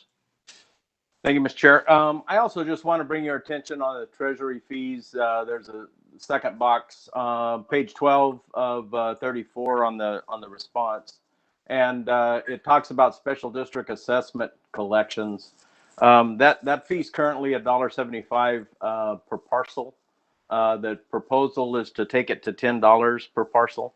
Unfortunately, like South Fort Kings, who has a $9.80 per acre assessment, you would find that this per parcel assessment is going to be much more than the assessment itself. The average residential lot in Lemoore, the city of Lemoore, which is part of the South Fort Kings GSA, say it's 10,000 square feet. So you're collecting $2.40, and it's going to cost you $10 to collect it. And I don't know how you fix it other than at the South Fort Kings, we'll just have to put a limit on, size, because it makes no sense to pay $10 to collect a $2.50 assessment. So I just want to bring that to your attention, as these special district assessment collections is probably going to be more along the line of these groundwater management plans. their intent is to be, equitable and fair on a per acre basis. But when you apply a per parcel basis of collection, it gets a little expensive. But we can address that at the South Fork Kings. I just wanted to bring that to the board's attention. Thank you, Supervisor. Appreciate that. Any other question or comments? Kind of hard to go get a rescue dog from pound and you pay $250 for it, but kind of defeats the purpose. But I understand why. It just adds up a lot of money to keep these dogs healthy and safe for mothers and spayed and neutered. So, Supervisor, yes, can you hear me? Yes, ma'am. This is Alda from the Department of Finance. This fee does not apply to South Fork. This is specifically for Tulare Lake Basin Water Storage District. It's a collection that the Treasurer's Office does. Does not apply to South Fork or any of the other ones for the underground water. Oh, well, we might have to change the title then, because the title says Special District Assessment Collections. And so if it is specific, because I was kind of wondering where the 13,000 lot parcels were included, because South Fork Kings was fortunate in this first 218 election to have the city of Lemoore pay all of their fees through their enterprise account. But should that change in the future and every one of those parcels of the city of Lemoore be assessed that, it would certainly be a negative. So maybe the title needs to be changed, because again, when I read Special District Assessment Collections, I look at Special District Assessments. Yeah, this is just one underneath the water code for Tulare Lake Basin. It has nothing to do with any of the other districts. And if we need to change the title, we can. This title's been like that for as long as I've been here, but it can be changed. But it's specifically to their collection that the Treasury Department collects. It's the other ones are done through the auditor side, and it's a minimal fee, I believe, of $1 per parcel. Yeah, no, yeah, and if you can just clarify that in the either in the title name or some kind of way, kind of clarify that a little bit, because the groundwater management plans are relatively new to the water code, and I'm not really sure that I'm not sure how they differentiate between surface water and groundwater. Okay, so noted. Appreciate it. Thank you. Okay, very good. Any further questions? Okay, Domingo, with those discussion items there, we look forward to bringing it back next Tuesday. Thank you, Mr. Chair. So we will bring in for the public hearing next week, and then I'll get with Department of Finance and talk about the Special District Assessment Collections title change. So we'll bring that back next week and let you know. Thank you again. Thank you very much. Okay, we're going to go to board member announcements and reports. We'll start off with Supervisor Fagundes. I'm sorry, Supervisor Peterson.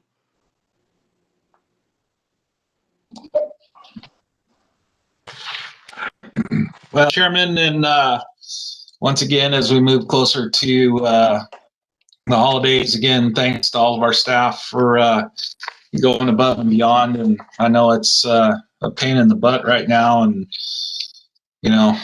working from home, dealing with kids and everything. Really appreciative of everything that everybody's doing to step up. And I know there's a lot of people that aren't that have short fuses, and your patience is appreciated through this process. I will say, I wish we could work a little bit on, it just seems to be a lot of questions that stand in front of our finance department and our assessors department, and trying to find a way where we can be protective of our employees and maybe do a little a little better job of providing information to those that have questions. And I know it's a challenge, but maybe as a small work group that can talk about, how we make sure that we're doing what we need to do for the people of Kings County and still be protective of our employees and in that process. And I know there's been a lot of work done on that already.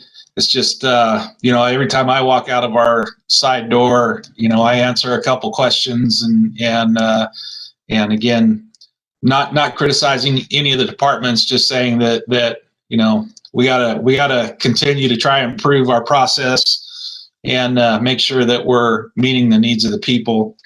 And then secondly, going back to earlier comment by the sheriff, and just wanted to thank him, community development, Sonia Begay, and also Kings County Water District. We've been working on this homeless encampment out on 12th south of Houston for a year and a half, and just want to say thanks to all those folks, and also to the especially to the residents that have been patient with this process, and I think we're finally going to get to a point where we've got this place cleaned up. But what happens when that occurs is they typically scatter and go someplace else. So I know we'll be dealing with more in the future, but again, thanks to the sheriff and all those departments, for everything that they've done to get this issue resolved. And I think that's all I have. Thank you. Supervisor Valley. Yes, thank you, Mr. Chairman. Mr. Chairman, I'm not sure if Mr. Hill is still on the line and available. I did just want to talk very quickly about as far as moving forward in the vaccine, and maybe this is some information he can update us on next week.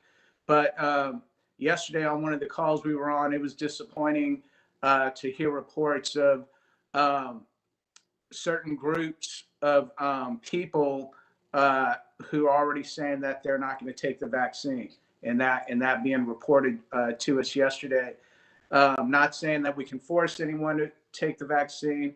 I wanted to hear from Mr. Hill just in the context of what that means to the county economically and fiscally, meaning does that type of signal that we're getting and looking at a low percentage of residents in Kings County willing to take the vaccine, is that going to cost us even more money, Mr. Chair? As we had a long conversation today on those monies and the challenges we have, but if even if some of our own employees aren't going to want to take that vaccine, then I'd like to learn what the bigger picture is fiscally, meaning we're going to be asked for stuff moving forward, and if we don't have the monies to help the county going and run within our budget and within our means, because we're responding to circumstances outside of our control and the general public behavior as it relates to masking and willingness to take the vaccine,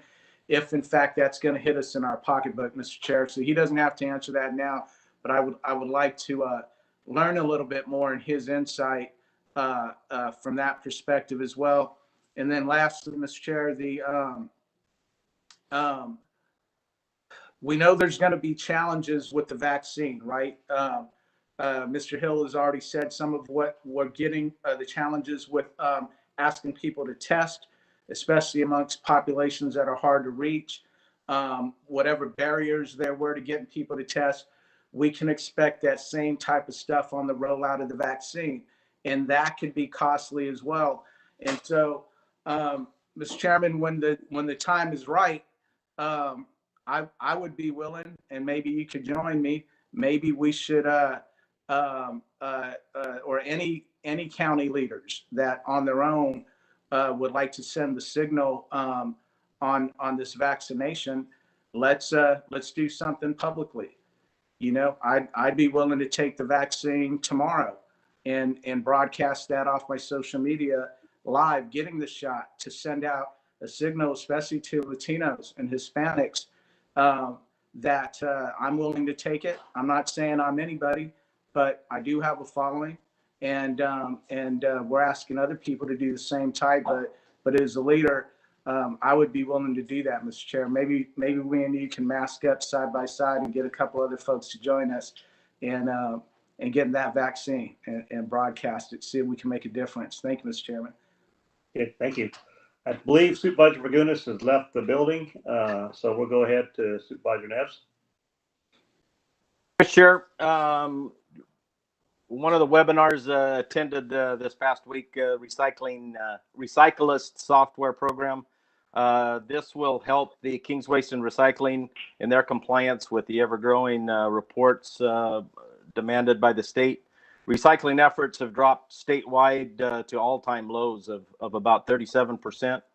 Kings Waste and Recycling continues to be up in that 60% range, but it is at a very high cost. And looking at these software applications to help us with compliance are just something that we continue to look at. The CART meeting held a special meeting that completed the 2020 calendar year. We did make some salary adjustments and the creation of a subcommittee to work on the transit center design. Also, the water kiosk that is at the transit center now delivered over 15,000 gallons of potable water in 2020. This is a shared project with the Kings River Water Coalition Authority, and property acquisition continues as we try to complete the project for the transit center in downtown Hanford. At the Association of Governments also held its final meeting of the calendar year with a combined November-December special meeting as well. We had a special meeting talking about the Federal Transportation Improvement Program and air conformity analysis, and that public comment period remains open until December 25th if you want to chime in on that. There was also a project with the City of Corcoran, the Corcoran Fixed Route Transit Study. That was completed and approved and moving forward, and we want to thank the City of Corcoran for working through that project cooperatively. We also looked at a preliminary look at the 2021-2022 overall work program activities in the Association of Governments. And I also want to bring your attention that the San Joaquin Valley Rail Committee is recruiting for board members. They can't be elected officials, but people that are interested in the San Joaquin Valley Rail operation the application is online at the Kings Association of Governments. At Calvans, we had a meeting on December 10th, and we continue to work through the annual audit. We'll continue to review that. We also approved a 3-year contract with the IntelliShift software program. That's the program that tracks all of the vehicles, tracks their mileage, and allows us to find out where all the vehicles are. The insurance coverage will expire the end of this month, December. We were able to secure a short-term policy for the next 14 or 16 months as we continue to try to work in that very tough market as well. And the organization still spends a lot of time addressing some of the member concerns as well as operations with its debt management plan. And then last night, the Collaborative Justice graduation took place virtually. I think we've all attended those at different times. It's very good to see those graduates as they go through a very difficult program, life-changing program for them. And this one was more difficult because of the way we have to operate virtually. And graduation was a little different too because of the virtual reliable environment that we live in. But all the graduates did a great job, and looking forward to the next chapter of their lives as they close out this 2020 and move into 2021. So with that, thank you, Mr. Chair. Thank you, Supervisor Neves. On the recycling, maybe I can come to one of the meetings. I know for myself, it increased COVID, with the home deliveries, the cardboard boxes, I mean, I was paying $1,000 a month for my recycle bin to be emptied, and I'm up to $100 a month. I'm up to $1,000 a month today. And it's so many people they don't have no place to drop it off. The city of Lemoore, it got to be too expensive because people can't get it in the bin. They throw it on the ground. So you spend, with minimum wage going $14 an hour, you're paying someone, a couple $100 a day to pick up someone's cardboard, which you're going to get, delivered to the recycle place. So I think it's a community, if we get community effort to get people to participate in, picking up the trash and getting it to the right receptacle, we might be doing some good. But I know for myself, it's a full-time job. I'm getting at least five dumps a month at my center. Plus I'm having to go there with a trailer on a Sunday sometimes and picking up all the stuff on the ground. So people are just being pigs, not putting it in the right receptacle or taking responsibility for their own cardboard. And as people shop from home, it's getting out of control. So I look forward to that conversation, how we can work on that to get it better or find some funding to help alleviate some of the pressure. I know when I started, the fast trip across the street had a recycle bin. MIQ had a recycle. All the schools had a recycle bin. Nobody has them anymore because people cannot get the cardboard into the receptacle. They throw it on the ground. They throw clippings in there and throw other waste in there, and it's just hard. So it's a public perception of whose trash it really is. I've caught people and I said, "Hey, you dumping your trash on my property?" They said, "That's not trash. That's recyclable."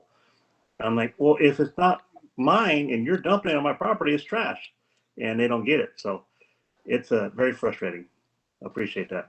Yeah, no, and the commodity prices is what really kills us. Before that King's Waste and Recycling, we would almost figure $800,000 to $1 million in revenue from the sale of recyclable items, and those items no longer have any much value. They don't have much market, and so that's really where it hurts us the most. In that commodity, that cardboard, that paper, that tin, just doesn't have much of a value, and so we don't have much of revenue stream based on that recycled market. Yep, no, I agree. I'm gonna go back to burning it. Hopefully Supervisor Peterson doesn't hear that. So I think we have Supervisor Fagundes back on the line. Supervisor Fagundes, you want to add anything to the board member comments?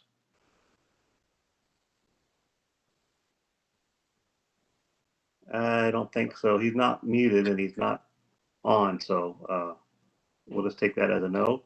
And we'll move on now to board correspondence. Rebecca. No, can't hear. There you go. Okay, Richard, good. you on? You should be able to hear me now. Hey, Supervisor, Doug, you hear me? Can you hear me? Can you hear me now? Yes, sir. I hear you fine. Okay, well, I just wanted to thank everybody for being patient with me today, getting this phone situated today. And if I was able to connect with Catherine and Melanie yesterday, I know they'd have helped me through this, but it's something that I'm having to work with. So I thank you very much. Thank you. Okay, thank you. I'd like to ask staff if we can, get Supervisor Fagundes what he needs to help him out during this process. If he needs an iPad or something. I know Supervisor Valley's having the issue with his phone.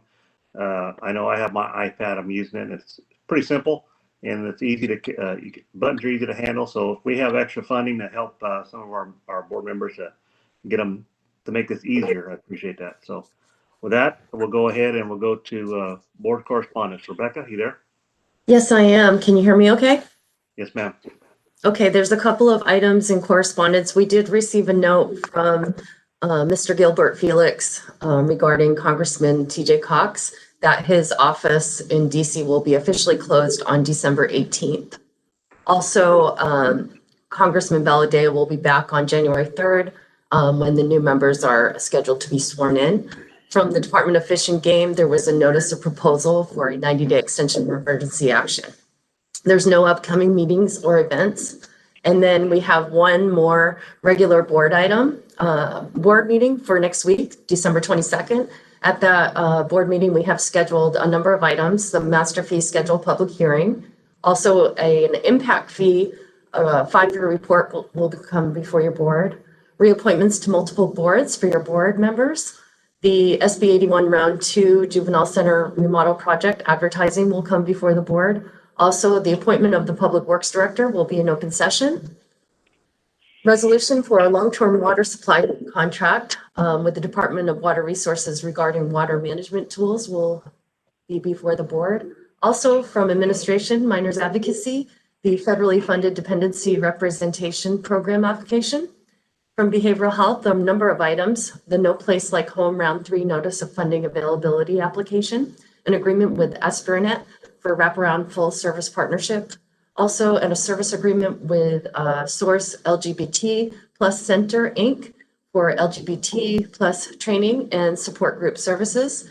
Also from behavioral health, an agreement with West Care, California for substance use disorder program services. From probation, there'll be a budget adjustment for AB 109 funds. From probation, the discharge the accountability of delinquent court-ordered accounts deemed uncollectible item. And from Public Works, there'll be an equipment purchase item coming back before the board. And that's it for upcoming items to close out the year. Okay, thank you very much. At this time, I'm going to ask the board, what would you guys like to do? You want to take a little brief recess, come back to closed session, or you want to hammer through it? Supervisor Peterson. Can't hear you. Turn your hearing aid on. There you go. That boy. Quick, short recess. Right. Okay. So let's just say, let's take a 10-minute recess. So at this time, the King County Board of Supervisors will adjourn and go to closed session. Do we see any reporting out? No, not today. No reporting out. Okay. This time we'll adjourn. We'll come back at 1:15, and I have to dial in a new number, correct? Correct, board members. There's a new WebEx link that was sent to you. Okay. Thank you, Carrie. All right. Thank you, everybody.